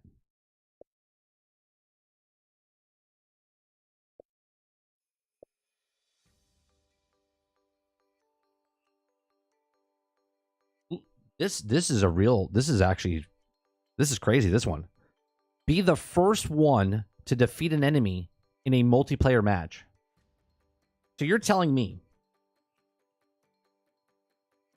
the top 25% people are the same people doing it every single time.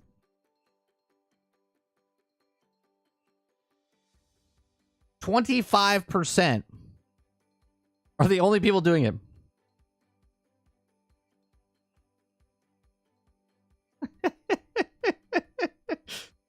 What?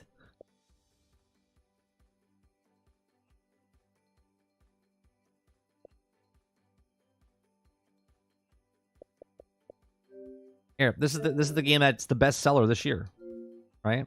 Best seller this year.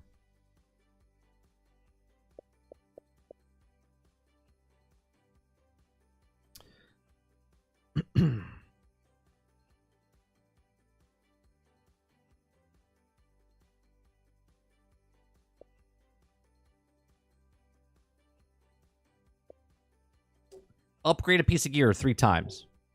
Give me 1 second. Someone's at my door.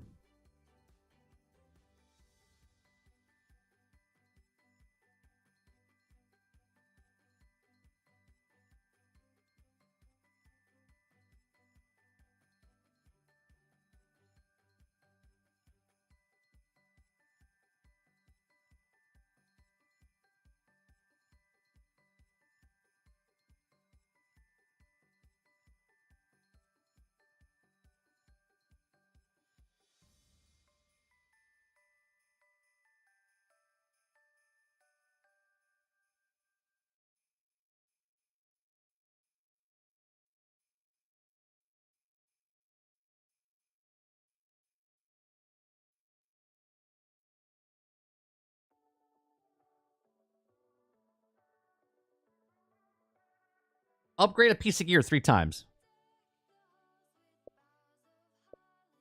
Win the House Cup, which isn't that just basically finishing the campaign?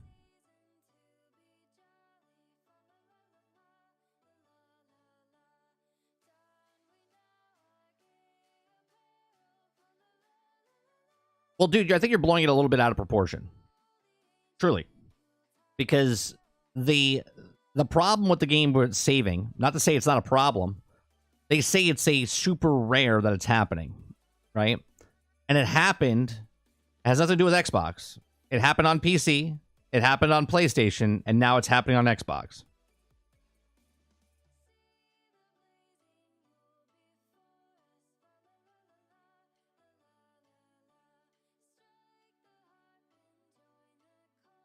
I mean, you're blaming Xbox, but literally Larian had the same problem when it came out on PC, had the same problem when it came on PlayStation, and now has the same problem on Xbox.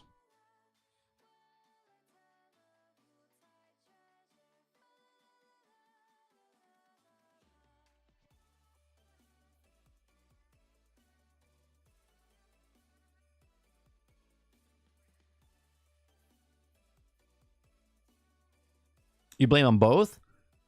Then you got to blame everybody, right? You got to blame Steam and Lorien. You got to blame PlayStation and Lorien, and you got to blame Xbox and Lorien.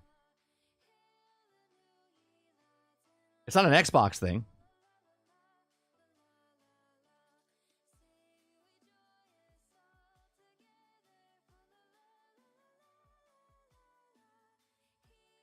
Just use Bungie's excuse and blame the player. Well, that's technically what Xbox is saying, right? They're like, well, the reason your game was crashing is because you're yanking the cord out of the wall.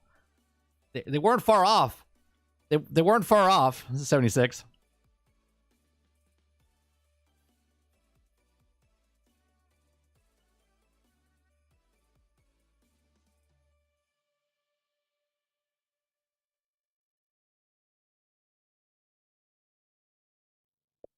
Let's see what else we got here. Reach level 40. Okay, so this is very telling because you can hit level 40 in Hogwarts Legacy, okay, by just playing through the campaign. As you go through the campaign, you'll hit level 40. Only 4.6% of people basically beat the campaign.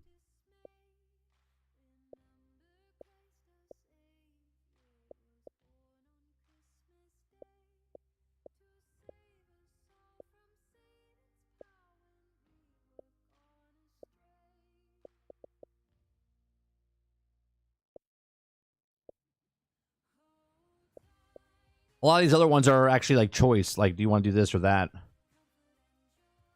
Spend 5 talent points. 30% of the people are missing that.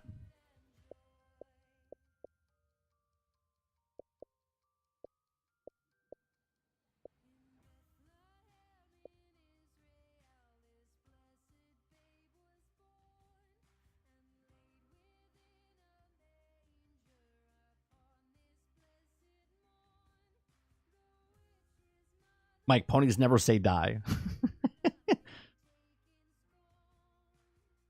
It's not our servers, it's your internet.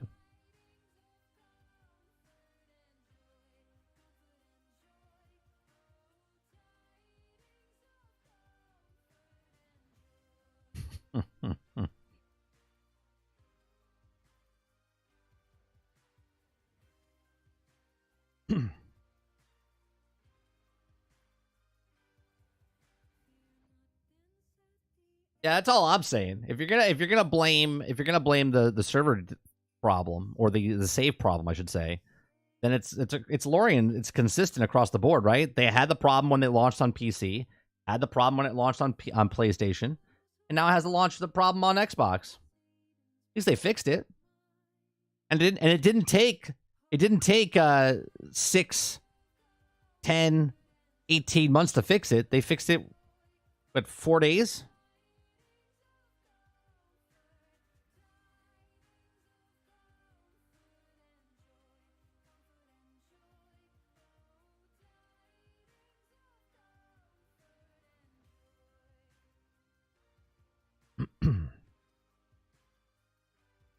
All right. The last thing I want to cover, the main story, I guess I want to cover. Oh, hold on. Get that back. Is E3 officially dead? Okay. If this was GXG, which we'll do tonight, I would do Abe Vigoda. Okay. E3 officially dead. Now, I was wrong about this. I said a couple years ago, I said that E3 won't die.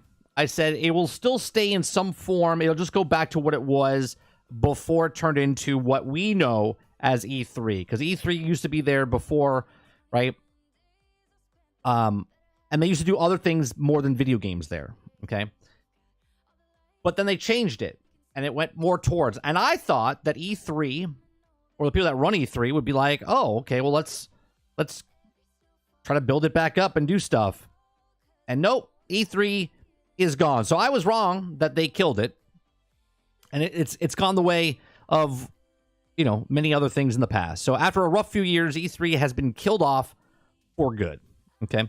Almost 3 decades after first debuting at Los Angeles Convention Center, Entertainment Software Association has announced it's finally laying gaming convention E3 to rest. Okay. A statement that posted on the official E3 Twitter, which read, after more than 2 decades of E3, which one bigger than the last time to say goodbye. Thanks to memories, the statement signs of GGWP in giant yellow letters. In a statement to the Washington Post, the ESA CEO Stanley Pierre Lewis said, quote, "We know the entire industry, players and creators alike, have a lot of passion for E3. We share the passion, and we know it's difficult to say goodbye to such a beloved event. But this is the right thing to do, given the opportunities of the industry has to reach fans and partners. We continue, and there are fans who are also invited to attend the years later, but it's really was about the marketing and the business model for the industry and being able to provide the world with information about new products, companies, and now have access to consumers of the business relations through a variety of means, including their own individual showcases. It's been an unfortunate few years for the Expo, with 2020 feeling like it was being the end of E3, and the COVID-19 pandemic saw in 2020 showed get canceled before coming back to strip down digital format in 2021. While it said that the show was better than we could have expected, it still didn't provide quite enough. Didn't make enough money for them, right? So the following year saw E3 canceled again, with the ESA announcing that it wouldn't be a digital or in-person show, but planned to return with a revigorating showcase in 2023. So that is, as we know it, didn't happen. Okay, despite the partnership with PAX, organizer Reed Pop, huge hitters like Microsoft, Sony, and Nintendo revealed that they wouldn't be making an appearance at the show's first attempt to return in the person since 2019. Ubisoft, who had previously committed to appearing subsequently, pulled out just 2 months later. At the late of E3 2023 began yet another canceled event, something that Reed Pop Global VP Gaming Kyle Marcinkish called a difficult decision because of the effort that was the partners put towards making the event happen. 6 months later, in September of 2023, Reed Pop and the ESA ended its partnership and confirmed that this would be no E3 in 2024 either. Despite this, there was also talks of the ESA planning for a big relaunch sometime in 2025. Despite history, it was still holding out for a little bit of hope that we might actually get some grand return in the future. Unfortunately, there's no longer the case. So the news of E3 dismissed as also being touted a real at the end of the era moment. It's one of the biggest conventions in the industry, and being part of it was a milestone for making many games in the media development. Well, here's the thing. They could have came back and they could have done what Keighley did. Keighley's been doing Summer Game Fest, and what's the difference between what E3? E3 was in person. They made their money between, hotel stays and food and banquets and, different things that they did there. All the developers that used to pay hundreds and millions of dollars to come and set up a space, but Twitter, social media, YouTube, all that killed it. Yet Keighley does it, right? And he does it from the comfort of his own home, where during the summertime we go to Keighley Fest, okay, and then Video Game Awards at the end of the year.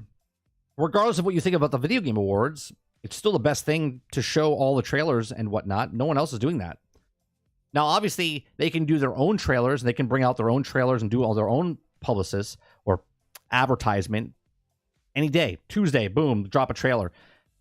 E3 could have done something, but they chose not to. They couldn't evolve. They couldn't, change their old school mentality of what they were trying to do. They could have done something different. They could have made it something different, something unique. Instead, they're like, no, we just want people to come by and show us their old game trailers, and people can play it in person. They could have done something. Hell, I would have teamed up. I would have teamed up during the summertime. Right, this is just my 2 cents right here, right now. I would have teamed up with PlayStation. I would have teamed up with Steam. I would have teamed up with Nintendo, and I would have teamed up with Xbox. Okay, on their platforms. Okay, they could have done an E3 event where during the summer, during the weekend of the showcase of where E3 would be, they could have given out demos of games that would have been at E3, And then if you're a PlayStation member, PlayStation Plus member or whatever, or if you're a Game Pass member, or if you're a Nintendo Direct, I forget what it's called on the Switch, you could get access to games that you wouldn't get any other time just during this, right? In E3, it'd be promoted by E3. They could have done something, but no, E3 was like, nah, we can't do it, right? Would have been interesting. They could have done something, but there it goes. E3 goes away like the day before. Okay, it's gone. Never to be seen again. Maybe it comes back in some other iteration. It's sad because back in the day when we didn't have the internet and all we had was G4 TV, right? E3 was a private show that you had to go to the actual, and then you would get news articles afterwards of what it was. G4 TV and X-Play, they would go there and show you, okay, all the stuff that was happening. Then after they went bye-bye, obviously IGN picked up the slack and all the other people in social media. Then everyone goes and they start tweeting out all the stuff. That's gone now. All gone. Nothing left of that type of stuff anymore, and it's sad. And there's not going to be something like that anymore. So I don't know if you guys have ever been to a convention, if it's like a board game convention, a video game convention, any type of convention. There's something about them. They're fun. It's interesting. They're expensive, but it's still a fun time to go. I went to TwitchCon back in 2016. It was fun. I wouldn't go back to another one, but it's still something interesting that people should go to and experience. But it brings a lot of, I think the biggest thing is it brings a lot of money in to that city that it takes place in. Maybe E3 could have moved it to different locations instead of keep having it in LA. I don't know. They could have done something. But let me know what you guys think in the comment section. Are you sad that E3's gone, or are you happy that it's gone? Let me know in the comment section down below. It's a sad day. It's a sad day that E3 is gone, because now all we have is Keighley Fest, and basically we're left to what each company wants to just release. Like Rockstar, they don't need this event. They don't need Keighley for his video game award show. They just drop a trailer, right? They just drop a trailer.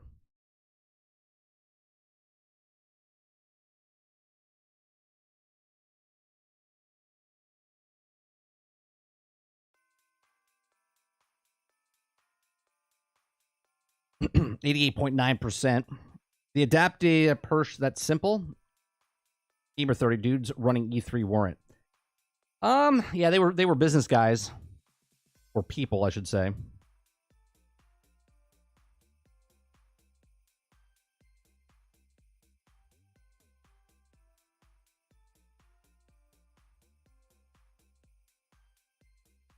Oh, did you go, Water? You went to E3? What year was that? That 2011?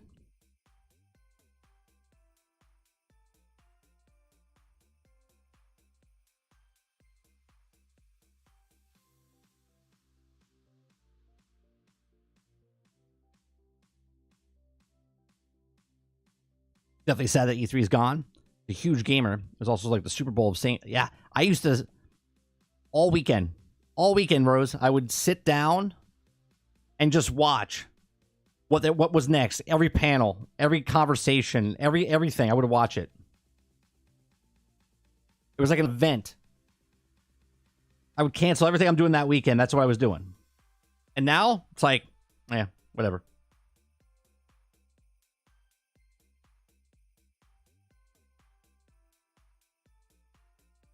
I used to love watching G4 when they used to do all that.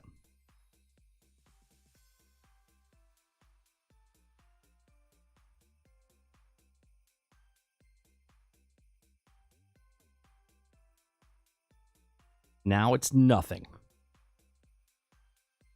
I thought for sure that E3 would stick around. Sort of like the record player, right? The record player is still here.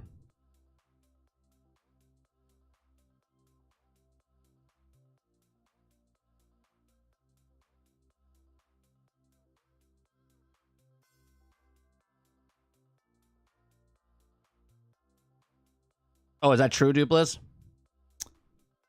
I mean, it crosses over. We said it last night, right? We said it last night. We'll see. We'll see how far they go.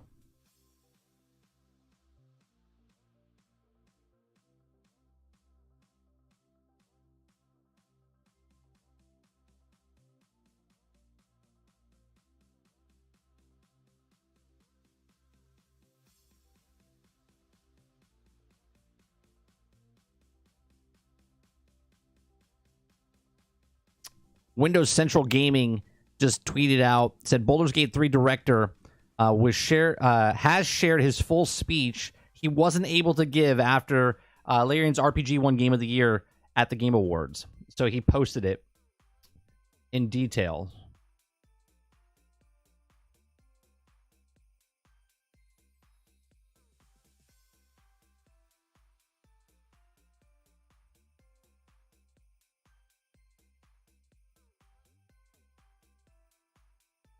Yeah, I'll take this and post it in our Discord if people are interested. Pretty long. It's a pretty long speech, but I'll put it in the submitted stories. You guys can check that out.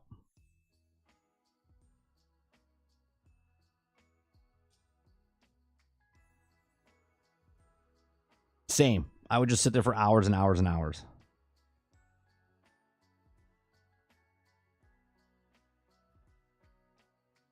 Oh, was it 96? 96 was the year, didn't they? 92 was Atlanta's Olympics, right? 96? 96. I went there for a competition at the Georgia Dome.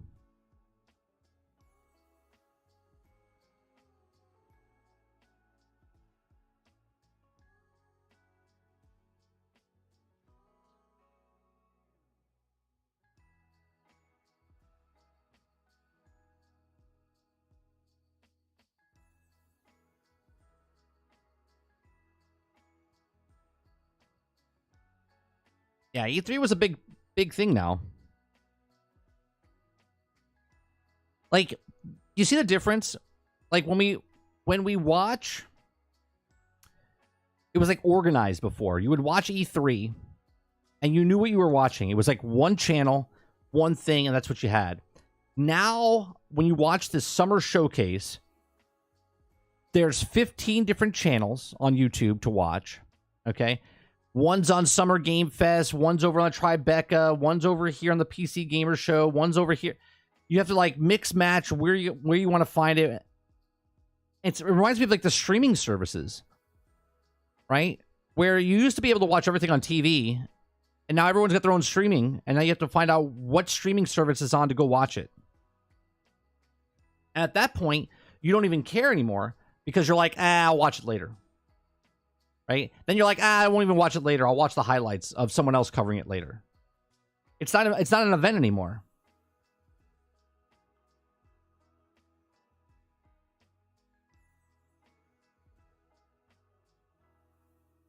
It's like confusing on what you want to watch. You're like, oh, what time is that going to happen? Oh, when's the indie one? Oh, when's the Xbox showcase? Oh, when's the PlayStation showcase? Oh, what channel is that on? Or where's this at? Right? And it's ridiculous.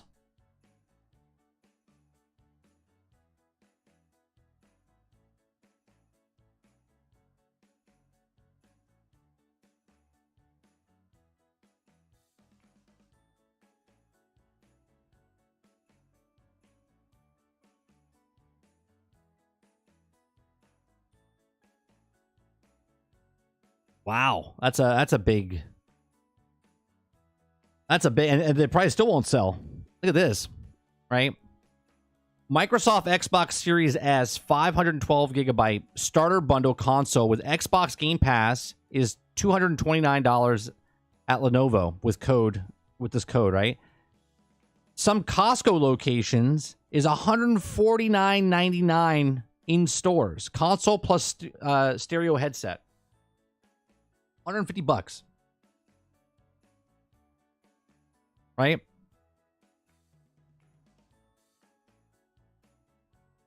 Think about that. Microsoft would rather basically give it away, right? You're telling me they're giving away an S for $150 with Game Pass. With Game Pass, and they're like, yeah, we'll make the money back.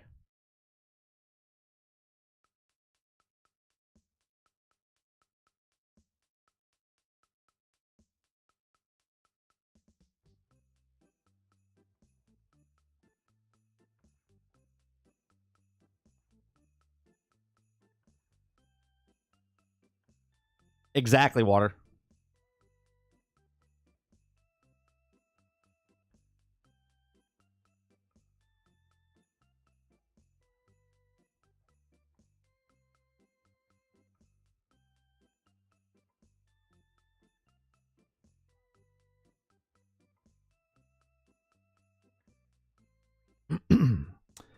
Game Informer says that Insomniac has delayed the next Spider-Man 2 update, which will include the New Game Plus update, to early next year.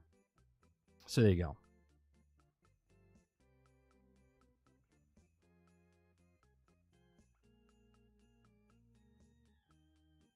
Well, think about the structure there, right? If they can get you to get an Xbox Series S, you're either going to buy a game, 3 games a year, or you're going to get Game Pass. And if you get Game Pass at the lower tier, that's $120 on top of the $150 you paid. That's still $250 cheaper than buying an Xbox Series X or PlayStation 5.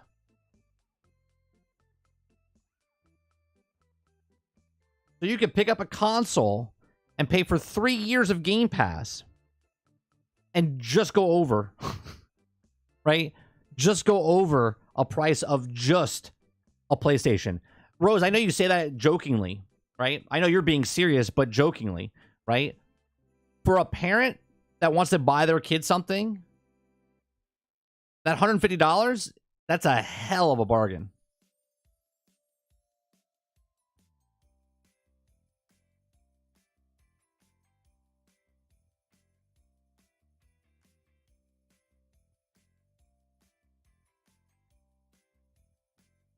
Yes, but it'll also explode on you. Oh, is that a fact? Are those systems blowing up? No, I'm serious. The S is garbage. Here we go again. Didn't you learn nothing from the conversation we had this morning?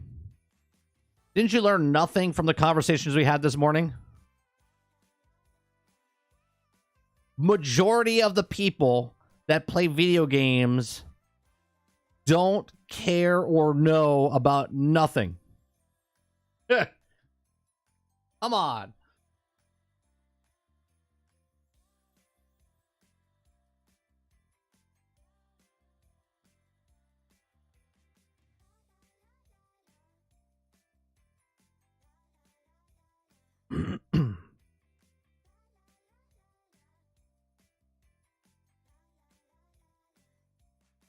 Yet the Series S is going to hold back the X. So in effect, you're saying, here, son, you're holding back everyone else, but here you go. No, it's already out there. It's not like the S, if they don't sell any more S's, all of a sudden the X is this whole section of Xbox. You could still play the same games on the Xbox One right now through the cloud. That's not holding anything back.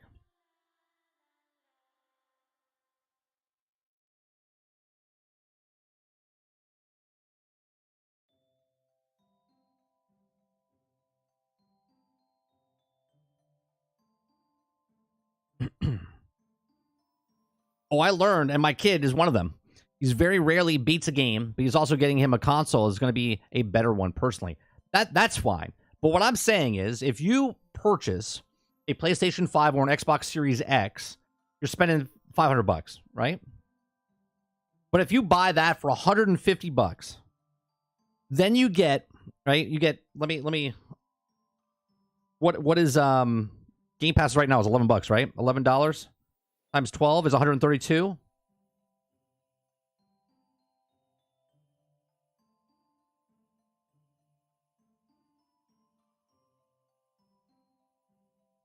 Yeah, you could get 132 times 3 plus the 150. You could get 3 years. 3 years of Game Pass and that system for $546.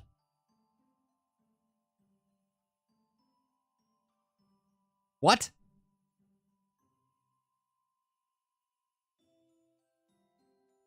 I can get a bundle right now for PlayStation with one game. I think they're selling God of War or whatever it is, Call of Duty, for the same price right now, $540 for one game and a PlayStation.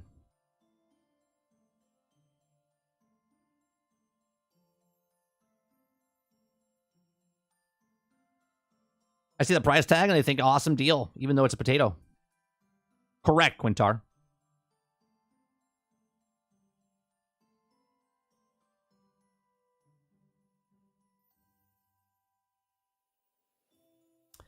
I agree, Travis, but what am I going to do? I already have an X, right? I bought the X when I could get the X when it first came out, before all this came out, before all of this was being held back and whatnot, right? So why, as a person, would I get upset of something I can't control, right? Now, moving forward, the next system, if there is a system for Xbox, am I going to buy the system when it first comes out? Most likely not. Most likely not. Now, it's a little fuzzy because of what I do, right? But if I was not a streamer, would I buy the next console? No. I would still play my old system.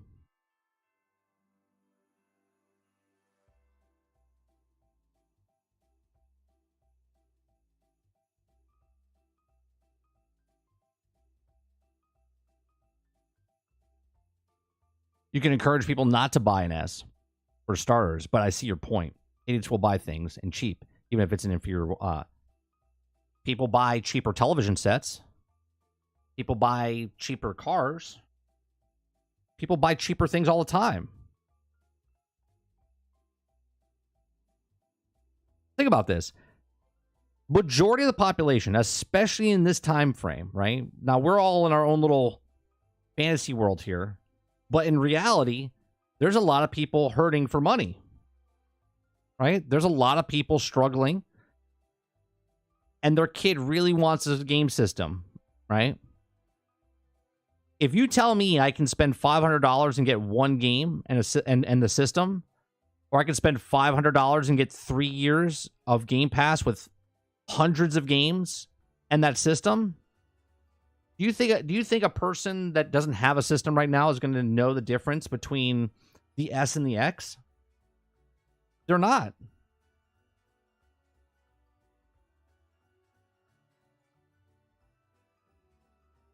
I was raised, you get what you pay for. Wasn't an opinion. It's a reality. Yes. But do you know what you have if you can't compare it? Do you see what I'm saying?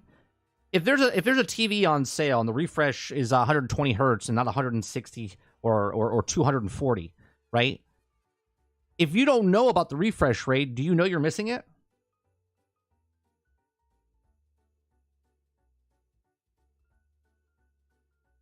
Right? If I'm not comparing the X to the S directly, and I don't watch Digital Foundry, and I don't watch YouTubers, right? I just play the game. How would you know the difference? They wouldn't.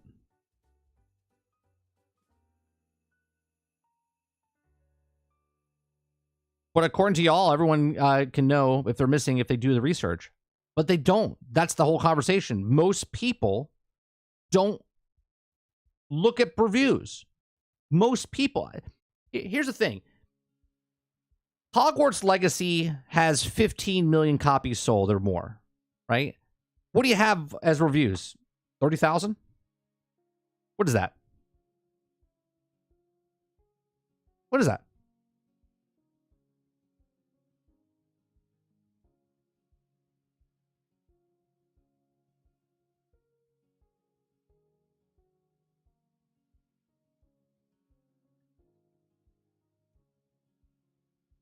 Eclipse says, nope. They're not. My parents wouldn't care. They would see the cheaper price tag and got it for me. Right. Because then they're like, well, I really want to get them something. I can't afford $500, but I can afford $150. I can afford $250 and then give them 400 games. Right.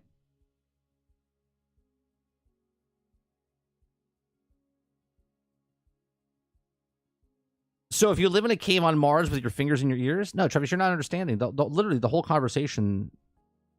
I mostly have themes when I have my shows, right? We talked about Hogwarts Legacy being the #1 search Google term, but nobody cares, right? We talked about how majority of people don't complete games. Majority of people don't care about reviews. Okay, and now majority of the population, when they see a deal, of $150. They don't care if it's a can opener or if it's a video game system. They're making their money worth. They're getting their money's worth out of it because they're like, I can get my son a system or my daughter a system, and they would be the happiest child because now I can get them something for much cheaper.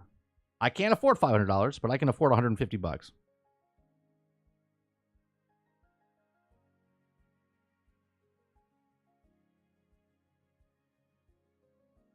Quintar says grandparents or even some parents don't even game. So how are they going to know? Right.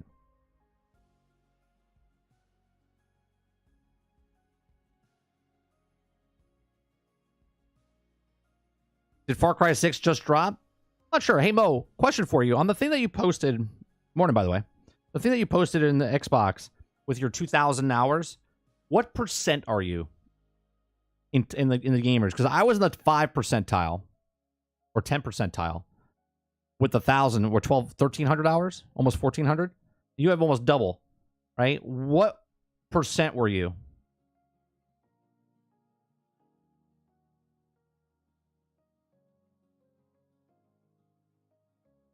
That's why games are in the shape they are, because people go, oh, it's cheaper. So it's better than microtransactions make the cost, more overall small price tag, start more expensive long run. Yeah, but in reality, people pay monthly payments all the time. Reality, right? Majority of the population is in debt. The majority of the population lives above their means. That's reality.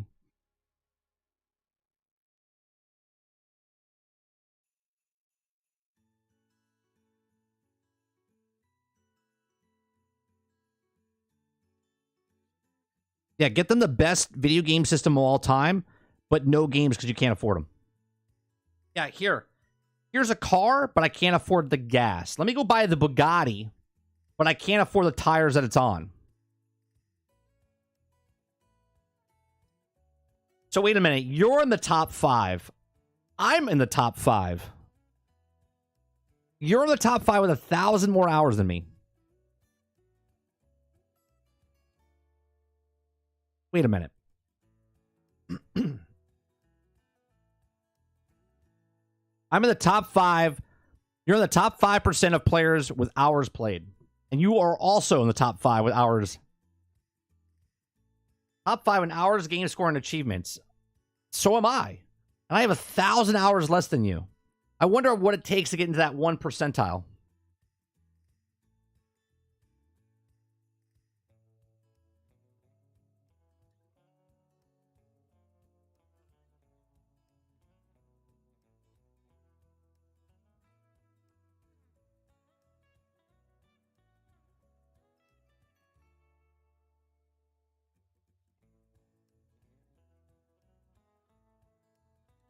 I got 3,500 or more. You got 3,500 or more? It said it didn't it say in the thing that you posted? It said that you had. It's at 2,253 hours. It said total time. Oh, wait. Was that your total time in just Diablo?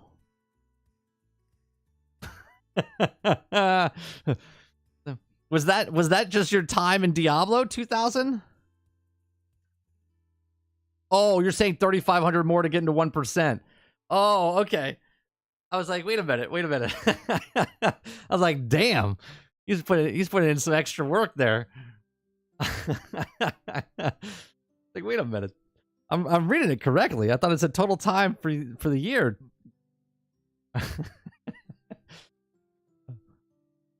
I was like, I know he's playing other games. There's no way he's got 2,000 hours into that one game.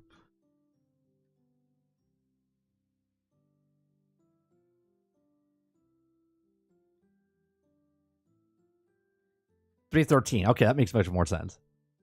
That's a lot, though. That's double. That's double what I got in Diablo. I got 160. It was my number 1 game that I played this year.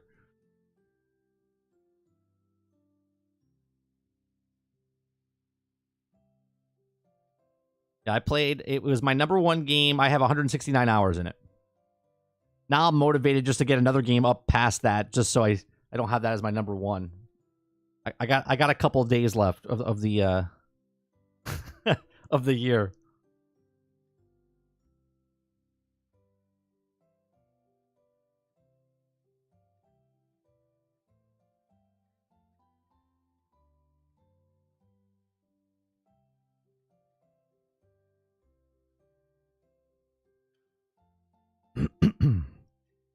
I don't know what game I want to play though. I guess I could put in. I guess I could put it into Fortnite Lego. I have no idea.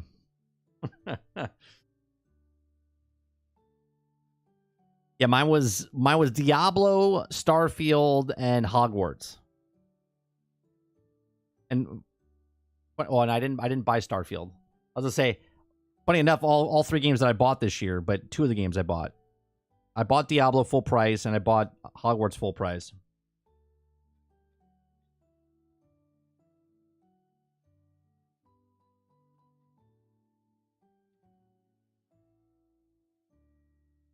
D4 with me, 200 plus Cyberpunk.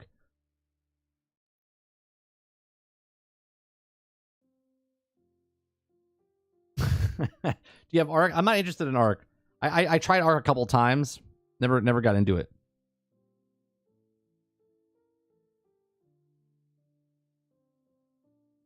I could probably put like Lego Fortnite. I'm putting quite a bit of time in, but it's going to be off because I'm playing on Xbox and I'm playing on PC.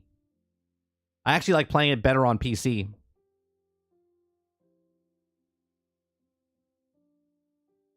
I would have to add up my tally of my points on PC and then also on Xbox.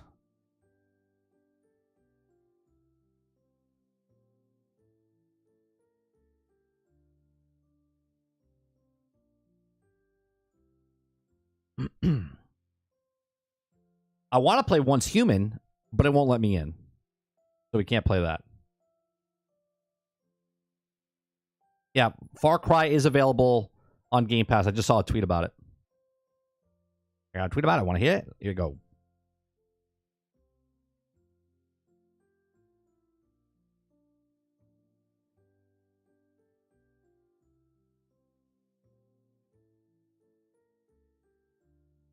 Like when you visit, you can check out Cyberpunk in secret. Cyberpunk. Oh, you're saying I'm not going to play it. I'm not going to play it. It'll be one of those games. This is, look, if you're a person out there, right, and I do appreciate, right, when someone gives me a game, I feel bad because you guys give me a game, right, and then I don't play it. I feel obligated to play it. Okay? So, if anyone ever gives me a game, just put it towards the stream. And then I can choose what I want with that money if I want to go buy the game that I'm interested in instead of buying a game that I'm not interested in.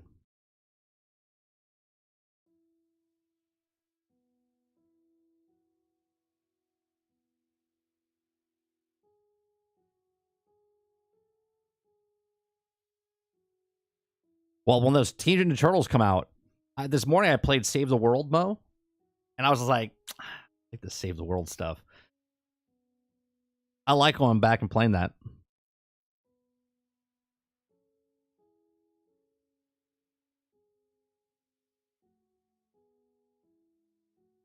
Well, Quintar, yours, you gifted me the money, but see, you did it in a way where you gifted me the money, and then I bought Diablo, and I put 68 hours into it, right? You didn't just buy me the game. You see what I'm saying? There's a difference. There's a difference. I don't feel guilty that way. I had interest in Diablo.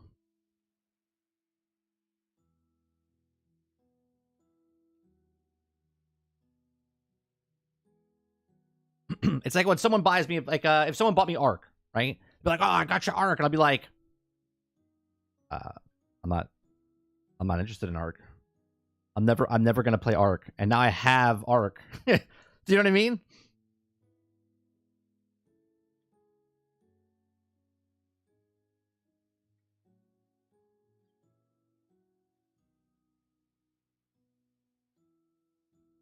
That's correct. That's correct because I don't have time or I don't have interest in it. It could be the problem, Z, is that it could be the greatest game ever created. And I probably won't ever play it because it's the premise and it's what the company did when it came out. It left a bad taste in my mouth, and I don't want to do it. Right? We'll reset when their next game comes out. Maybe someday down the road I'll play it, but I have no interest to play it.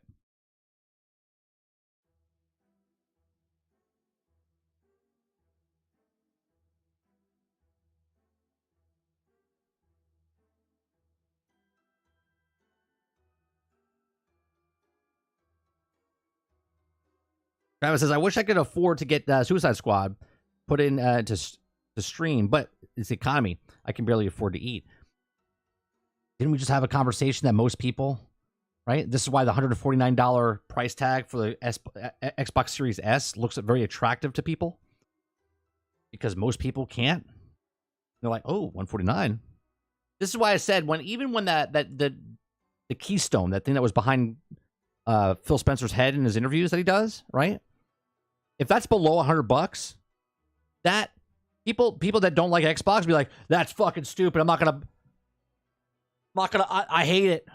Right? They're gonna buy multiples of them and then hand them out as Christmas gifts. Okay.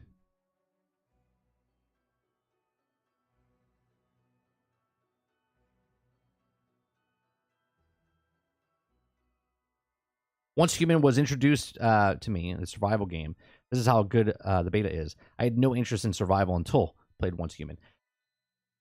Do you see what they're doing, though? And I'm a little skeptic of what they're doing as well, because it's NetEase, right? Water. It looks fantastic. The music in the opening screen of Once Human, I'm like, man, this is badass, right? I watched some gameplay. It looks phenomenal. Okay. Now, this game wasn't hyped up like the day before 3 years prior, okay? They're just making a game and putting it out there, letting people play, test it, and whatnot. But I'm still not going to get hyped for the game until it launches, right? But they haven't asked for anything up front right now, right? They haven't asked for money.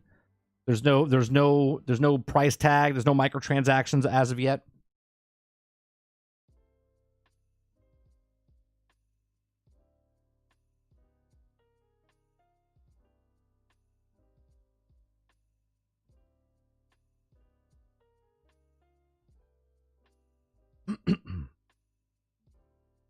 Yeah, I want to play it. I wanted to play it last night. I can't get in. Everyone says, "Oh no, there was no code. You just skip it." And I'm like, I went to the forums and looked at it. I was like, I can't get in. They're like, yeah, they closed it off because there were so many people coming in. They closed it down.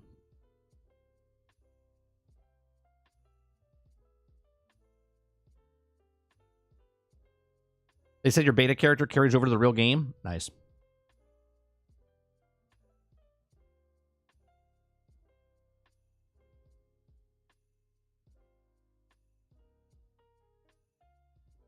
So TFD doesn't come out till summer next year.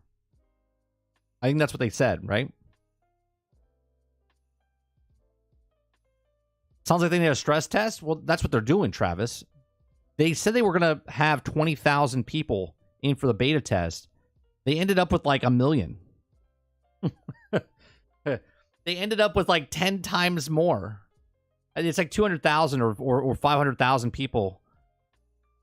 So it's not like they needed a stress test. They didn't want this many people to come in.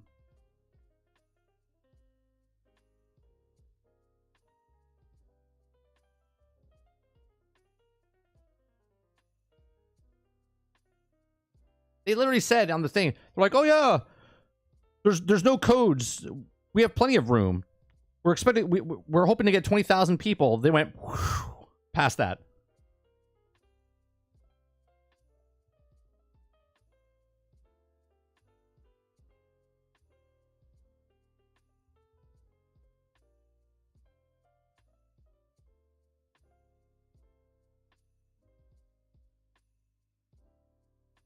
The game is everything the day before said it was and more. You know what? Let's look at it. Let's look at it real fast. Didn't you sent me a trailer, right? Oh, that's a trailer. Okay, let's see. Let's see.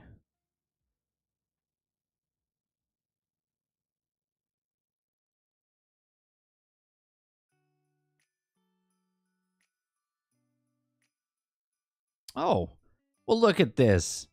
It's our good buddy here.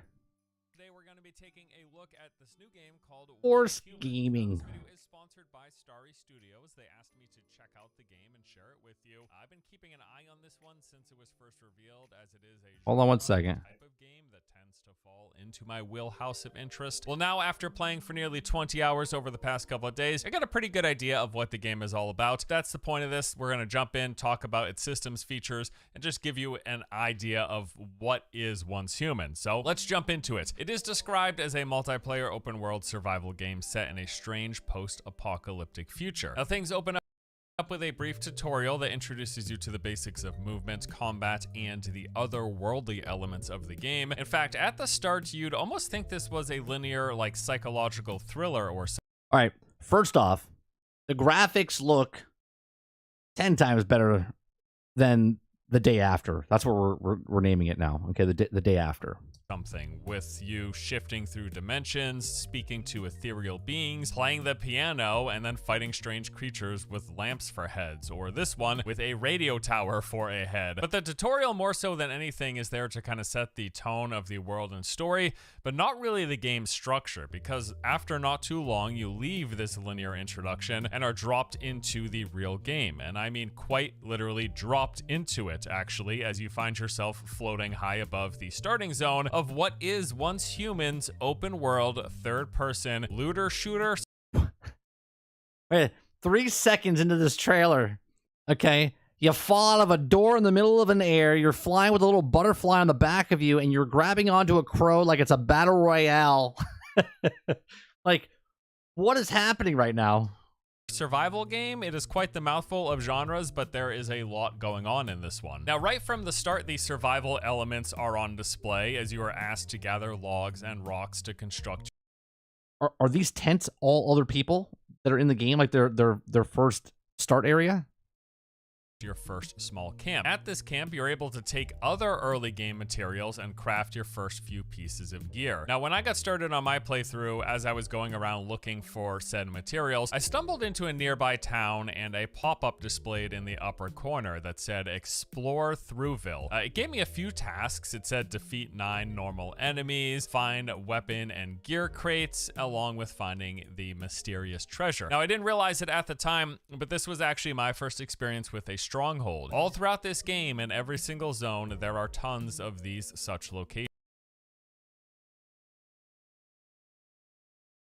each of which I just paused and shook my head like I was saying something. I was like, have a similar list of tasks that, when complete, give you some bonus rewards. Basically, these are like major points of interest I'm getting like a Division vibe from it. set at distinct locations that will be full of enemies to fight, loot to find, and various quests to complete. Outside of the game's survival elements, this is a major component of the entire experience. In fact, Do they have any plans of this game coming to console, or is it just PC? I would say of the 20 or so hours I've played now, I've spent about half of my time going around the map and clearing strongholds like this one, in addition to doing the other various PvE activities like world events and boss fights, which we will get to a little later in the video. But to start out, I went to my camp, I constructed my camp, I went to it, I made a few items like some consumables and a pickaxe, and then I headed into that nearby town, that stronghold, and I cleared it. I killed the 9 enemies, actually killed many more than that. I found both the weapons and the gear crates, as well as the mysterious treasure, which... So is this more PvE centric, or is this more PvP centric? Rewarded blueprints for crafting, among a few other things. Now, after gathering the basic materials to build my camp and clearing that town, the game pretty much completely opens up. You do have your primary task, which initially is to place a territory and construct your first building, like making your first real base. But outside of that, pretty much able to go and do as you please. You can go around clearing the strongholds, like this first location that I came across. You can harvest materials for crafting. You can hunt wildlife for making food. You can pick up various side quests from NPCs in towns or ones found around the world, or you can just continue to progress along the main quest, which introduces you to the game's various elements. That guy looks awesome. That looks awesome. And features, but you're able to do this at kind of whatever pace and in whatever order that you want. Like, yes, a lot of the main systems are gated behind moving through the main story quest, but the game is just it drops you in and it's just completely open. You could just focus on gathering materials for hours or going around clearing strongholds and collecting loot. You really can do it in whatever. You got me. I'm listening. I could just go around an open world map and do what I want. Okay. Let me in the game. Let me in. Is very, very much so an open world that you're free to approach however you like. And after playing the game for these past few days, I gotta say that Once Human really does feel like a good blending of survival game mechanics and features, along with being an open world. Oh, so you mean this is not an extraction shooter that they marketed as an MMO? Looter shooter. In a lot of ways, it actually reminds me of other games that I've played and enjoyed in the past, like Defiance or Firefall, or it's kind of like what the day before said they were going to be, but this is an actual real game. Like, there's actually a game here, systems and features and stuff to do, unlike the day before. So let's talk the day after. About that. Let's talk about the various elements, features, and mechanics that are within Once Human. And let's actually start out with the survival stuff. So there are numerous survival mechanics in the game beyond the— Oh, I'm okay with that, Water. If you don't remember me and Sarge talking about when we first started playing Destiny back in the day, and you would go to a section, it was open. You would go to a section, there would be enemies that were like skulls. You were like, oh man, how do I get, how do I do that? Right? That's what I like. I like going to stuff like that.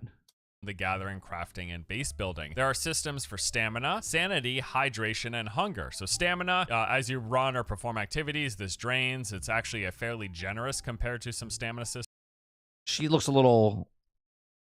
Is that how she moves? Or is that, like, glitchy? Systems I've seen in other survival games. It takes a very long time for your stamina to deplete, and it regenerates almost instantly once you stop moving. Oftentimes, I don't even notice that there's a stamina system. That's how not in my face it is. There is a thirst meter as well. Over time, you get thirsty. You drink water and other beverages to refill your thirst, and your thirst level, along with your hunger, are broken up into 4 different tiers. Depending on where you are within those tiers, it will impact things. So for thirst, when you're between 60 and 100%, you get 20% extra sprint speed, and also sprinting costs 50% less stamina. And the hunger system is similar to that. It depletes with time. You eat food to fill it. It is also broken up into 4 tiers, these ones impacting your health and carry capacity. Now, in my experience, you rarely ever fully run out of any of these, really, stamina, thirst, or hunger. And the sources of both food and water are pretty plentiful in the game. Like, if you're actively playing, it really isn't difficult at all. You know what I find funny? A lot of people probably bought and wanted to play the day after, and then that happened, and they're like, oh, what's this? And they went right over to this without even blinking. They already forgot about the day after. All to keep these up. And then the final survival mechanic is the sanity meter. So certain activities, areas, and encounters in the world will lower your sanity level. As your sanity drops, it reduces your max HP. So this includes things like eating certain foods, drinking polluted water, fighting otherworldly enemies, or spending times in these pollution zones. All of these things will deplete your sanity, and your max health depletes in direct proportion to your sanity.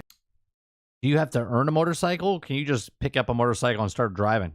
Level. And then once your sanity drops below 50%, you actually start getting debuffs. Now, there will be certain consumables you can use to regain sanity, or if you rest back in bed at your base, you can regenerate your sanity level. There are also even gear sets in the game that will have like large amounts of sanity depletion resistance to help lower the rate and amount of sanity that you use. Another basic survival system that is in this game as well is base building. So as mentioned earlier, you start off with this little camp, but that's like the mobile base. Really, things get started once you place your first territory. Now, these can be put down actually pretty much anywhere in the world. The only real restriction that I've seen is that you can't place one too close to a stronghold or on certain terrain like roads. You also can't place a territory overlapping with another territory. But outside of those restrictions, you can put your territory and build a base pretty much anywhere in the open world. So it's like Fallout 76 in that manner. While playing the game, you're constantly seeing people's bases all over the place, in the middle of the forest, in a field, along the road, in a ravine. Wherever you go, you will be bumping into other player-built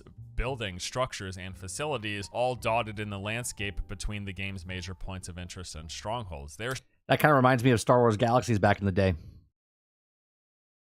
just player bases everywhere. At least that's been the case in the early zones that I've seen in the game so far. So after you build your camp, pretty much within the first hour, It'd be interesting if they implement, and I don't know if they are, in Star Wars Galaxies, you would build a place, right? And then if multiple people built in the area, you could become a community. And it became a community, you could become a town. And you become a town, you could become a city. You could get like a starport and stuff like that. Now, I'm not saying I need a starport in here. But what I am saying is that if I build my house close to somebody else and then somebody else comes and builds another house, I wonder if you could build like a city, a town, if you can become a that type of thing. of playing, you are then asked to place down a territory, and then once you claim a territory, like I said, pretty much wherever you want, beyond a few restrictions, most of the open world you can put your territory down in. Once it's placed down, you can then start constructing your base using whatever templates you've unlocked so far. So there are like basic structural templates for floor. Rose says the survival game is so stale. The survival genre is so stale. It's just so overdone. Yeah, and I think though in this manner though, if you get a game that's cool, if it's interesting like this, or if you get an IP that's good and people like, if you like a Star Trek one, or if you like a Star Wars one, or if you like a Doctor Who one, you know what I mean? That's what MMOs are. That's why Lord of the Rings does well. That's why certain IPs do well. And if it's an unknown IP, like Ark was when it came out, or what was the other, Atlas? I think it was Atlas that they had. Didn't do very well. I mean, it did well, but then it bailed. They could get stale. And that's why they have to kind of do different things and be different, not the same. Floors, walls, ceilings, roofs, stairs, windows, and doors. There are various facilities like crafting stations, storage, fortifications, and power generation. There's furniture and wallpapers that you can do to customize your buildings. And then there is a house blueprint system that actually lets you copy your exact building to duplicate and or move it. And after you've built a base in your territory, the game actually lets you freely move it around. So you can actually like pick up and change the position of your base within your territory's parameters. Or outside of that, you can literally move the entire territory. That's like Fallout 76. You can just move it to somewhere else. Itself, taking it to a completely new spot anywhere on the map, so long as it doesn't overlap with another player territory or is in. That's cool. I know it seems very simplistic, but that's cool. If I find a spot and then just start to build up whatever I want from it, and then I happen to explore somewhere later and I find a really cool spot, I can just pick up my stuff. I don't have to rebuild it. That's cool. In one of those restricted areas, like I mentioned, near strongholds or on a road or certain terrain, you can move the whole thing whenever. On top of this, there's a guild housing system. It's called your hive in Once Human. That's what the name of guilds are. So you can either form or join a hive. This puts you in a collective group with other people, and you can also then place down a hive territory that everyone within.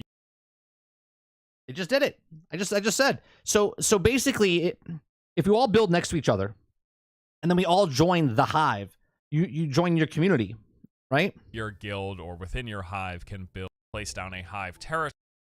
Failed to expand the potential overlaps of other territories or settlements detected. Please adjust territory location and try. Okay. That everyone within your guild or within your hive can build and or use. So then you have. So this is cool. If you do it correctly, you can build around each other, all join the same thing, and then build a bigger part, and then all build on it. Base building in this game is pretty generous, I would say. Like, it doesn't take much time harvesting resources before you can construct an entire building, which is something that I really appreciate. It's very easy to get started and put down a basic structure within which you can put down your crafting stations, your processing, your storage, all of that stuff. Everything that you expect from base building in survival games is pretty much present here in Once Human. And then, of course, to go along with that is... I mean, the beta is probably the full game. I would say it's about 50 gigs.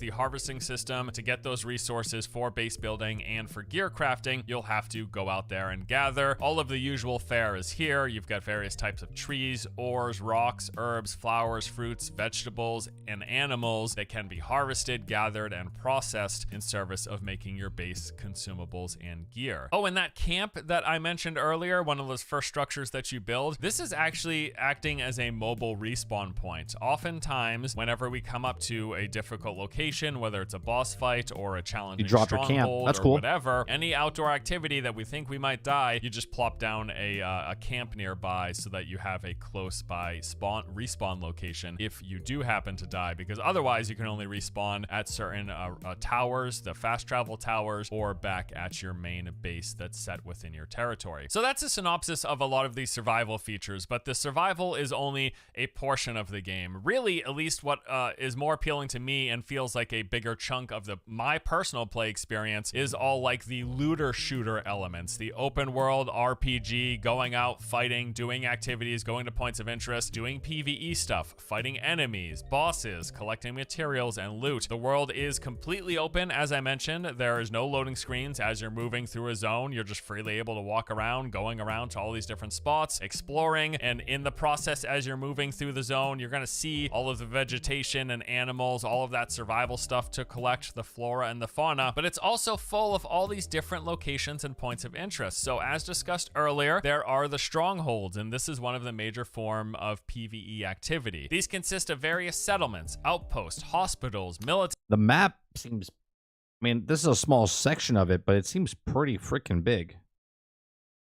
Bases, all sorts of structures that have a number of objectives to complete. This is Unreal Engine which 5. will then reward experience, loot, and currencies. There are also missions that can be found at a lot of these. Some will be acquired in the nearest town, others you'll just see as you approach the area. And the challenges, like in that very first town that I came across, these will include things like kill X number of enemies, defeat elites, kill bosses, find weapon and armor caches, and they almost always also have a mysterious treasure hidden somewhere within the area for you to discover. Now, outside of that, like basic checklist, How are they making money on this game? Is it a full price tag once it comes out, or is it just microtransactions?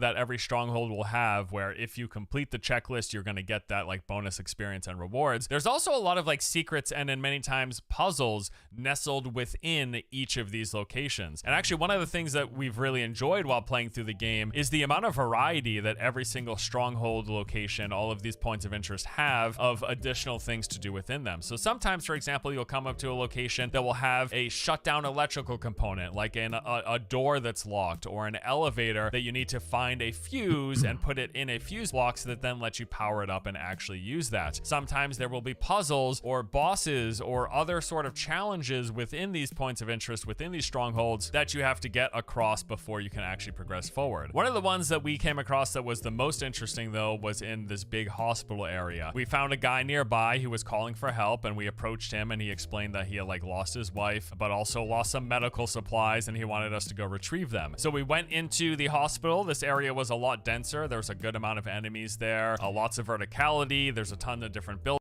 The layout of the interiors and stuff, this reminds me a lot of what Massive did with Division 2. And stuff. You have to look around, searching around the hospital, going through the different levels, fighting enemies along the way, and eventually we made our way onto the area where we found the specific supplies that we were looking for. But interacting with the supplies then teleported us to another dimension. It was a room with 4 doors, one in each cardinal direction. Now, as you move through the doors, it actually kept bringing you back to that same room, and it was confusing. You would go through the doors, I'm still in the same room. I checked every direction, I was always in the same room. But eventually we noticed that there was a calendar on the wall in the door, and every time you checked the calendar, when you moved a room, the date would change. And essentially how it worked was, depending on the direction that you moved, north, south, west, or east, it would change either forward or backwards the month and the day. And we had to essentially get it onto a certain day before we were able That's pretty cool. That's pretty cool. to leave this never-ending maze of rooms and progress the story forward. I mean, this was really interesting, and this is just one example of sort of this additional activity that these strongholds can have beyond the checklist of killing enemies and finding loot crates, essentially, and killing. I like that. I like that type of style, where if you're playing the game, you would have played it and were like, what the hell's going on? Right? And then you're like, oh. You start piecing stuff together, and you're like, oh, it's the calendar. The calendar moves. Let me check. I like stuff like that. Elites or bosses, there'll be additional things in there. We've come across quite a few strongholds. Most of the strongholds I kind of wish you didn't tell us about that, but actually you could have just said there was different puzzles. have an additional layer to them outside of that checklist, which is really, really neat. And I think probably one of the more surprising things about this game so far, that with our playtime with it, is that we have kept coming across unexpected things at these strongholds and out in the open world. And if things continue like they have for these first 20 or so hours, there appear to be hundreds of areas in the game that all will have unique different twists to them beyond that initial checklist, which, if that holds up throughout the course of continuing to play the game, even though we've only gone through the first couple of zones in these first 20 hours, there's already been consistent variety. And if that keeps up, that is really, really interesting. Now, beyond all of these strongholds and stuff, the world is filled with all sorts of other stuff. There's like interesting dynamic world events that can pop up. On a few occasions, we would just be out in the world and then all of a sudden a fog would roll in, like super, super thick, not being able to see but a few meters in front of you. And there was a massive warning timer that popped up as well, but it was a countdown to 0, after which point I'm assuming you probably died. We've seen roaming world bosses. There was a time where I was in my base and I looked out the front door and there was this school bus with 4 legs stampeding past my house. Or sometimes in those strongholds that we mentioned, there can be massive bosses that will appear. Like when we were in Overlook Town at the stadium, we saw this giant 4-story creature that had a big flower for a head. There's also these horde mode events that can appear. The big bosses kind of remind me of the TFD. First Ascended type of stuff. In certain parts of the world where you fight off waves of enemies. And there's other notable points of interest around the map, like... Uh-oh. I don't know if I can play, guys. I'm shooting at purple things. I'm out. If Suicide Squad gets shit for shooting at purple things, then this game is garbage as well. Like NPC-filled towns with vendors and side quests for you to complete. There are teleportation towers letting you quickly move across the world, but you actually have to physically go to and unlock these before you can use them. And there's a bunch of small enemy camps outside of the stronghold. Right, Z? Right? You put mods where it takes out the stuff and like, this game's stupid. Yeah. There are smaller versions of little towns, encampments, structures, and areas full of enemies dotted all around the map. Beyond all of this, in terms of PvE, the game also has large-scale, difficult to throw a ball at it boss battles. These are called monoliths. Is there something in this game where I slam dunk a ball into something? If there is, sold. So we've come across 2 of them so far in our playtime. Can I throw a ball into that? The first one was... Can I throw a ball into that thing right there? Foul Shadow Hunter, this twisted mutant with a massive gun in one hand. We had to shoot the gun out of his hand before we could actually deal any damage to him directly. In addition to this gun, he summoned a bunch of ads. He got this rocket launcher, which he would shoot rockets that tracked you down, and he would also spew out pools of poison. This worked in multiple phases. We had to shoot the gun, go through the phases, kill the ads, avoid the rockets, rinse and repeat. And then we also fought this tree. He's got a weak spot. This game's garbage. Oh, Suicide Squad is so stupid. You gotta shoot at purple things. So dumb. Boss, which was just a massive tree creature. It had this lady in its head that would like make noise. These bosses, though, all jokes aside, these bosses look wicked, dude. They look wicked. And summon in and cast all these magical spells. There's a girl sitting in the thing just doing this.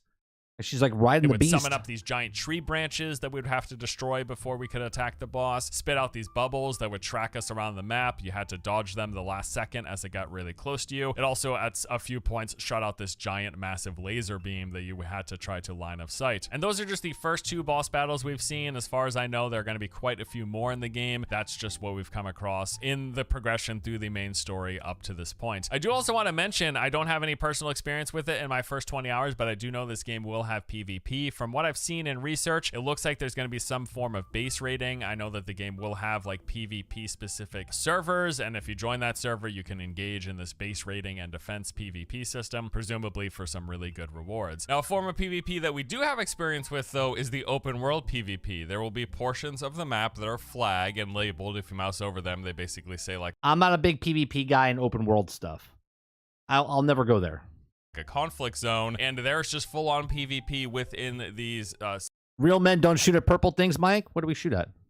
segmented off regions, although they are fairly easy to avoid. As you walk towards one, there's just this massive wall of color, and then when you cross the threshold, full PvP is enabled, and they've got like special events going on where you basically compete with others to try to be the winner and get a bunch of cool stuff. But that's not what happened to us. We just like instantly died. We had no idea what was going on. Now, it wouldn't be a loot-based game. It wouldn't be like a looter shooter style game if it weren't for progression, and there are quite a few progression systems in the game, starting with the cradle. This is the backpack that you carry around with you at all times, and it's tied into your character and crafting progressions. So first there's the memetics, which is a progression tree to unlock the various aspects of base building and crafting. As you play, doing various activities, you unlock points for this, and you spend points in any of the 5 categories depending on what you want at the time. So there's territory construction, which gives you the basics of base building, including being able to place the walls, ceilings, floors, doors, storage, lights, and stairs. There are facilities, which unlock the higher tiers of armor and weapons crafting. Tactical supplies is for ammo, explosives, healing, and other consumables. Fortification is for base defenses, traps, and turrets, and then logistics is for cooking, water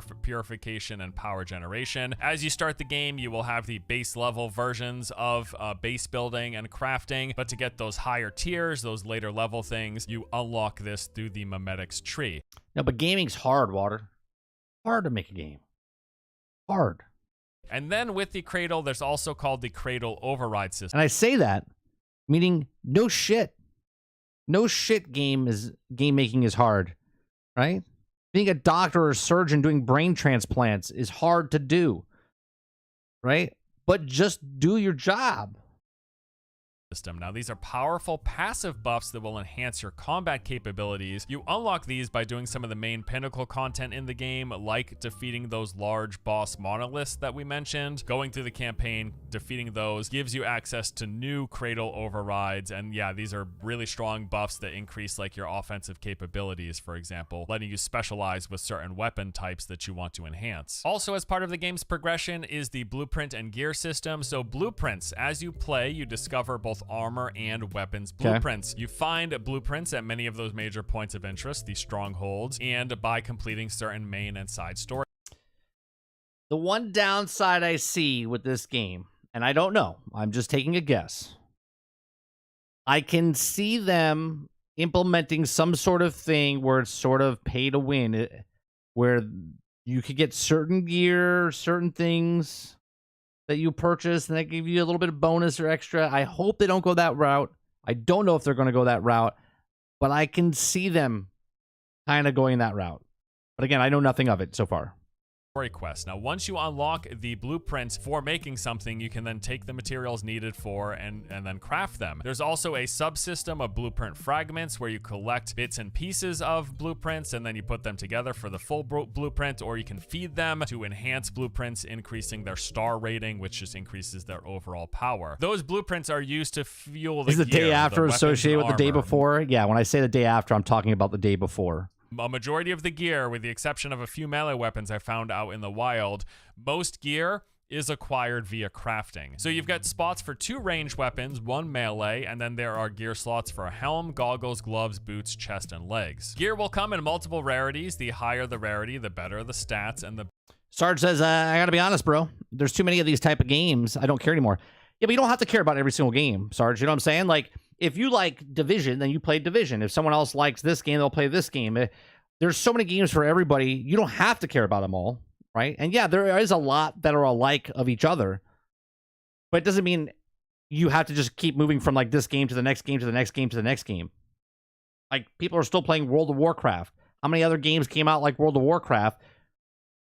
Better the passive and active abilities. All craftable armor in the game is found via getting those blueprints. It has to be crafted with materials you gather, and also the armor will be parts of sets that will have set bonuses, with thresholds unlocking stronger bonuses. These will be focused on harvesting and gathering, focused on crafting, focused on being defensive or offensive in various elements, focused on things like resistances to help you reduce sanity loss. Ton of different sets with different bonuses depending on what sort of thing you want to focus on. Beyond the different rarities, gear will also come in several tiers. The higher the tier, the better the stats. However, to make those higher tiers, they're going to cost rarer, more difficult to acquire resources. Also, and that's another thing they could sell. So all of the resources of the game's crafting does require use of... And again, I'm not saying they are. I'm saying they could.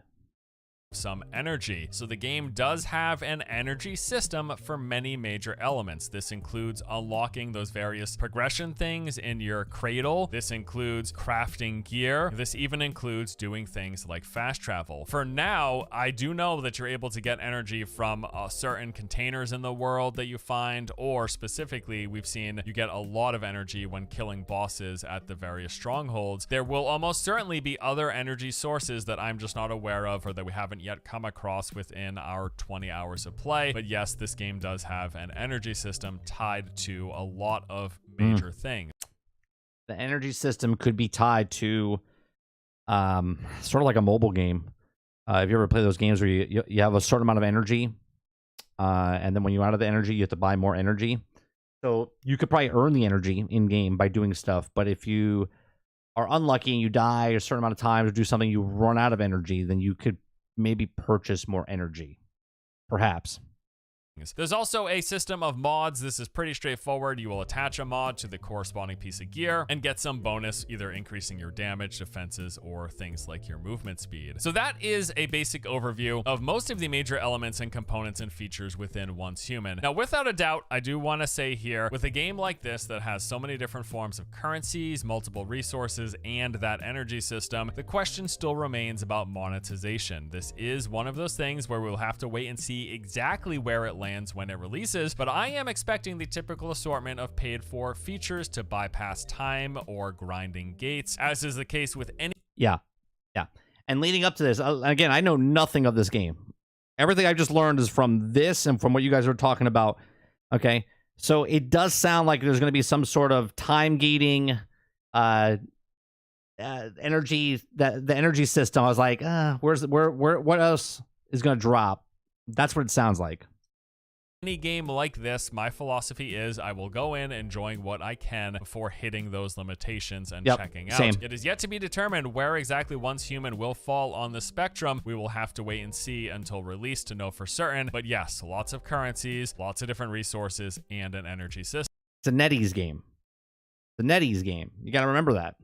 Now, all of that said, the base version of this game, as I mentioned at the top, it reminds me of games that I've played and enjoyed quite a bit in the past. It reminds me a bit of Defiance. It reminds me a bit of Firefall, and I really enjoyed both of those games. I enjoyed the structure, I enjoyed the open world nature, I enjoy the RPG elements, I enjoy the looter shooter elements. There's a lot about this game that are, even in just these first 20 hours, I've found very appealing. A lot of times when I do sponsored dedicated videos, it will either have to be for a game that I've played and enjoyed in the past so that I'm fairly confident in, or B, an upcoming game that I haven't tried yet but I'm interested in because of its genre or because it looks like a game that might be appealing to me. This was in the category of B. This is a genre of game. This is a type of game that I typically enjoy, so I wanted to check it out, and I was happy to provide a basic overview of it. But it's not always the case that I come away from one of these, doing one of these sponsored videos, wanting to continuously play the game after making it, even if it is something that I enjoy. But that has been the case with Once Human. They have done something here with crafting their open world and their balancing of survival and looter shooter mechanics that I have found quite appealing. And once this video is done, I am expecting to continue to play in the coming weeks. But my own personal experience aside and my own impressions aside, the main goal of a video like this is just to inform you and share with you what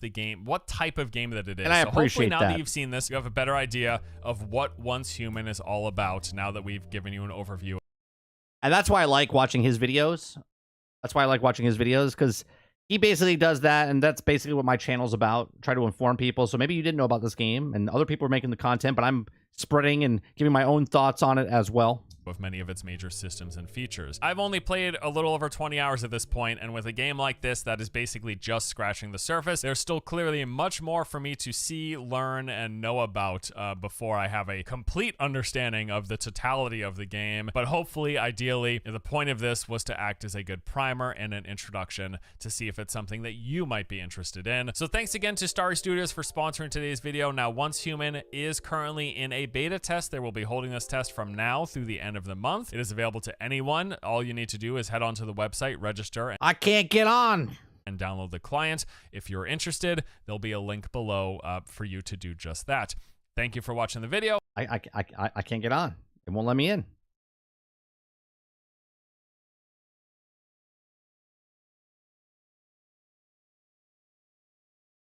All right, give him a like. Already subscribed.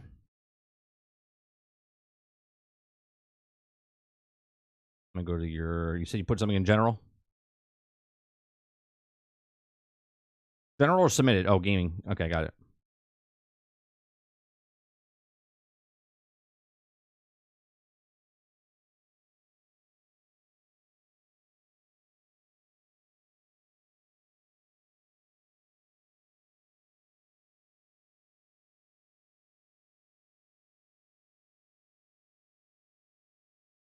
Where is it?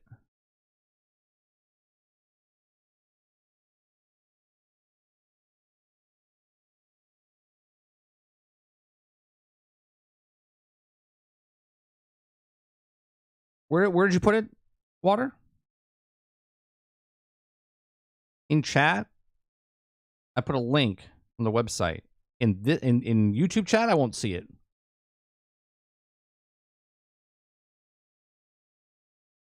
Or did you put it in general chat?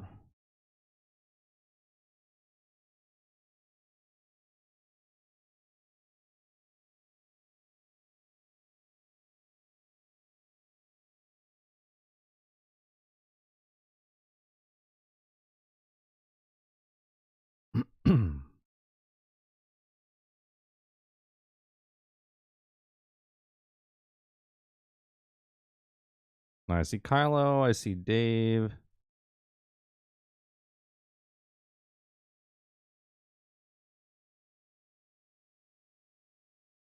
Yeah. All right. So overall, I'm impressed by the game. I am. I'd be more impressed if I could get in and play and try it for myself. But since I can't, I just have to take other people's word for it. I do see them. I know you said earlier that you said that, Fallout 76 was supposed to be, and then if they come out and it's a free to play game, and then they're charging for cosmetic stuff, and they're charging for other currencies, cool. But if it's a full fledged price game and then they're doing that, comes off a little weird.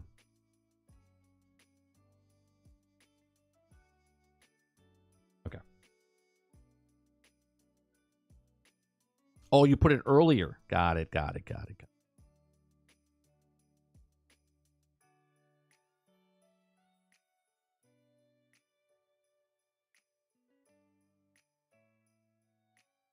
Once Human Beta Test 2.0 update. Thank you for staying Once Human as it continue to evolve. Excited announcement. Okay. Free high quality SOC game. Free to play SOC game.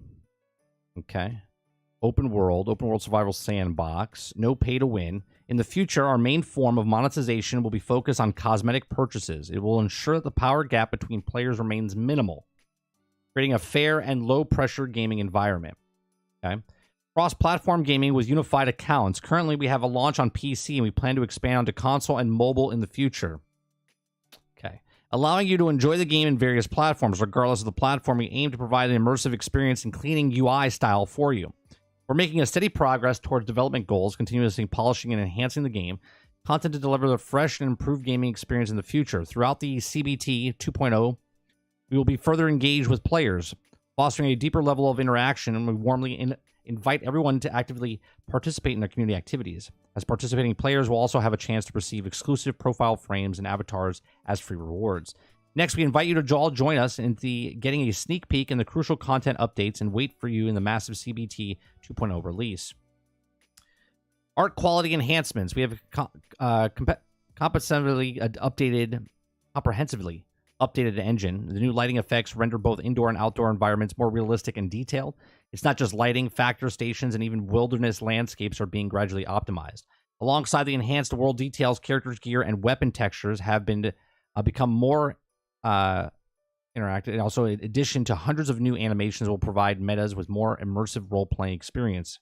We address the shooting sensation issues reported during the CB1, thoroughly optimizing weapon action, sound effects, and recoil.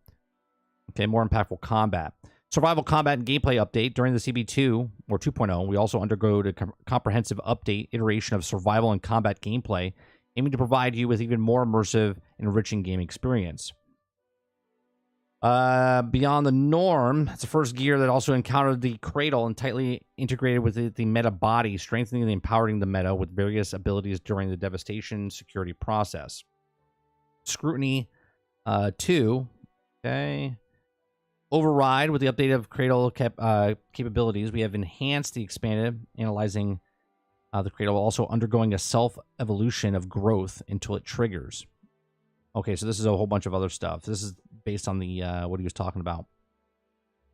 Wilderness interaction. Previously, interaction. The cradle's external interface on Meta's left arm was mainly used to inject potions, which new version you can harness the power of a source through the inferiors of remotely manipulated small objects, effectively gather resources and strongholds.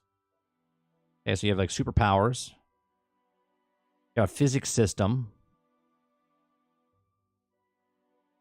Territory construction upgrades. Build up a territory in the wilderness is one of the core experiences we hope everyone may enjoy. Therefore, implemented comprehensive upgrades in territory building system for 2.0. Expand territory structures limited in terrain adaptations. Territory build limited by 50% to introduce the ability for buildings to adapt more complex terrain. Structures can now be suspended or supported, allowing metahumans to construct houses on cliffs or creating a duplex hanging structure around hills. With these enhancements, you'll also be freedom to shape the world of your liking anywhere, anytime. That's cool. Decorating, hive territory, okay. You can make a riding RV. Well, that's pretty cool.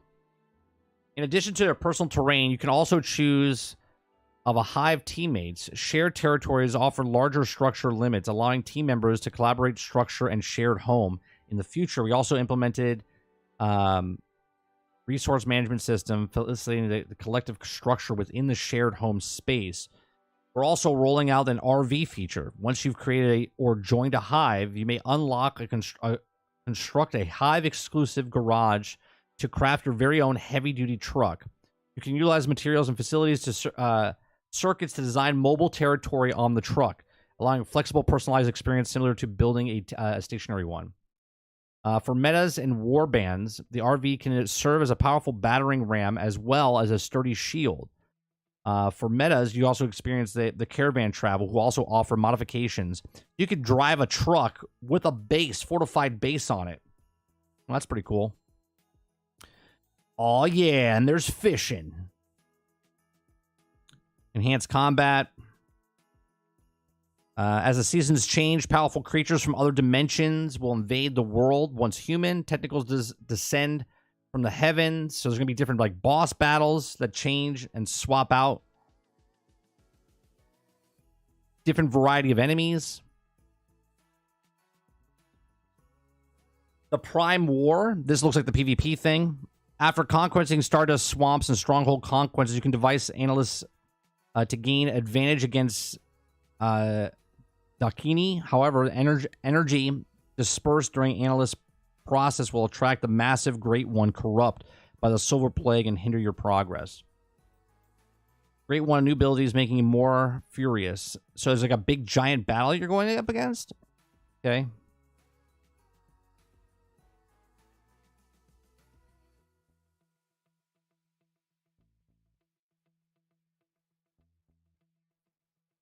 This is cool.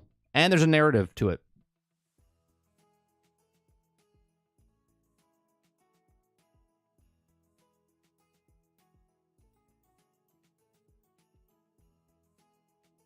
Settlement workshops.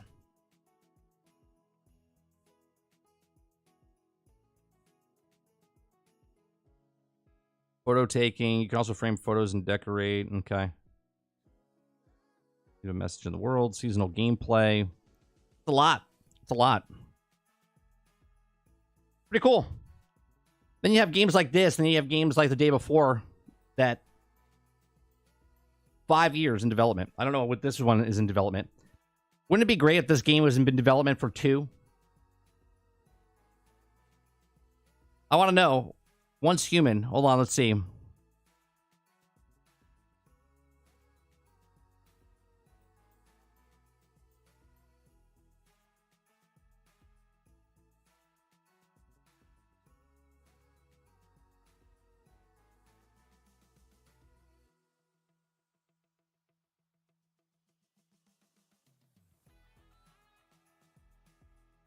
It doesn't say. I can guarantee you, though, it hasn't been 5 years. I can guarantee you it hasn't been 5 years.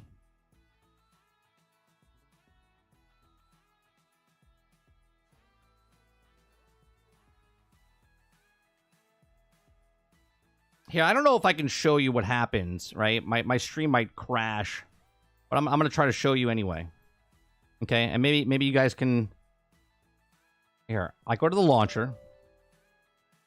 Okay, my camera will probably freak out and whatnot. I'm gonna show you what happens. Okay. Oh, there's an update. Damn it. How long is this update?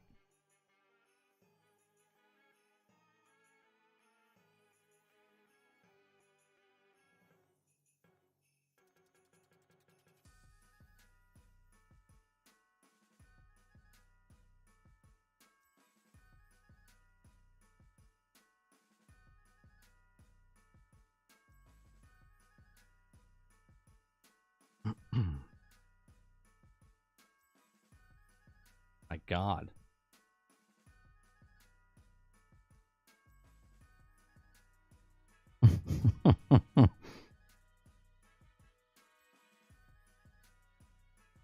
Yeah, imagine all the good DLCs we missed, like Melee, introducing Melee. Oh man. Oh man.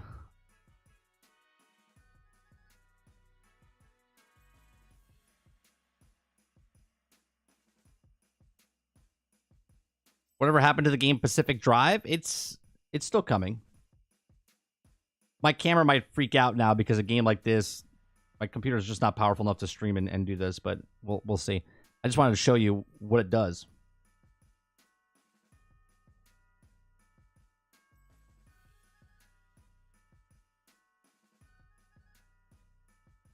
Oh, it didn't do this last time. Wait, maybe it's gonna work now. Oh, hold on a second.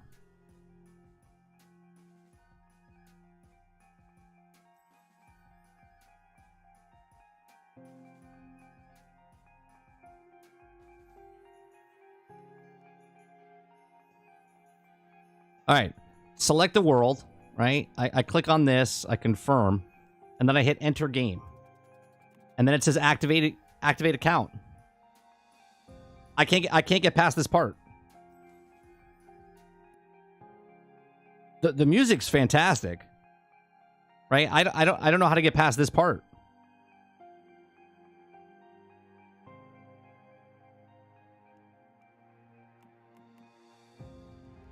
Right? And I can only pick Western US. I don't know if that's normal.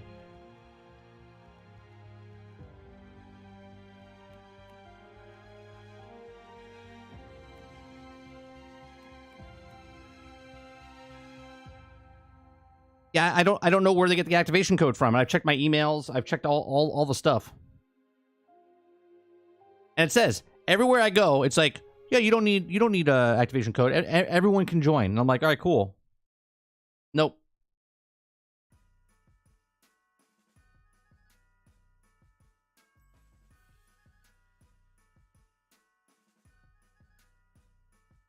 $3,000 people to join. Yeah, so there you go. So I can't get in. So it is what it is.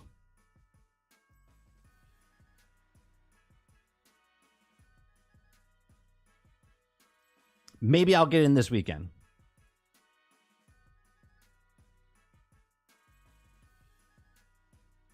Not a big deal. I got things to play. So.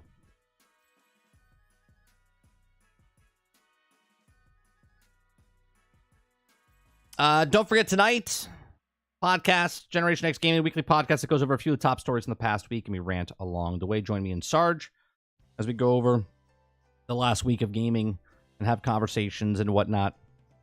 I might change the format a little bit. Instead of going over so many damn stories. We did this like last year sometime.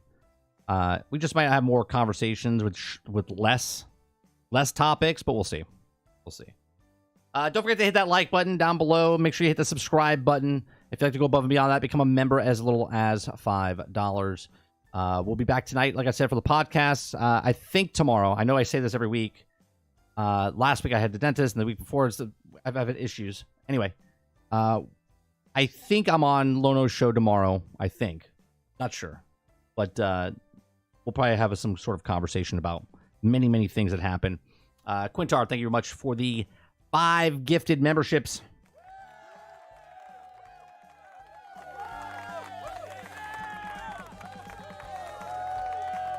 Very kind. Appreciate it. DTM65, Dave Rose, RC Records, Brainchild, and Ghost Fixter all got gifted memberships from Quintar. Thank you very much.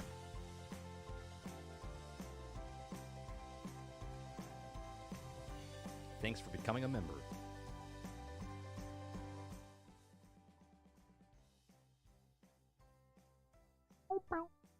All right, so we'll be back tonight. Trying to think. We might do a more stream this weekend because we missed yesterday. So we might play some more video games this weekend on stream. So I'll let you know. Appreciate it very much. Like I said, make sure you hit that like button. We're gonna wait a little bit while these new members pop up on screen. Quintar gifted the membership, so we're gonna wait for them to pop up. So lots of cool stuff, man. This year's almost over, but we got a lot of games coming out in 2024. We're just like 2 weeks away, less than 2 weeks away. Yeah, less than 2 weeks away from the end of the year. So big year for us this year. Big year for us on this channel. You guys really helped out as we started last October. We got partnered by the end of the last year, started off this year, and it's been a hell of a ride this first year on this channel. So I appreciate it very much. All of you guys that come out, hang out with us, gift the memberships, paid for the memberships. I appreciate it very much.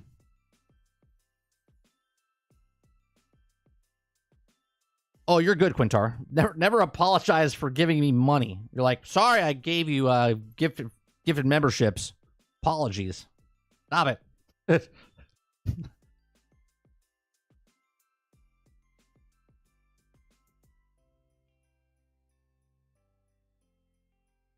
All right.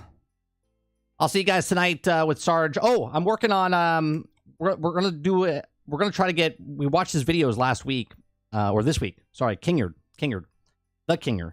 I reached out to him, and he says he's able to come on a show and talk. So I don't know if it will be in the morning show. I don't know if it'll be an evening show. I don't know if it'll be on the podcast on Thursday nights. But we're trying to plan something to have him on. Give like an interview to him, find out more about who he is as a content creator and whatnot, and then also just talk about games. So we're trying to set that up. So that's to look for. I don't know if it's going to be before the end of the year, but we're going to put something together, and so we're going to have him on the show and talk to him. So I appreciate it. You guys have a great rest of your night, evening, afternoon, and I'll see you guys in the next one. Peace.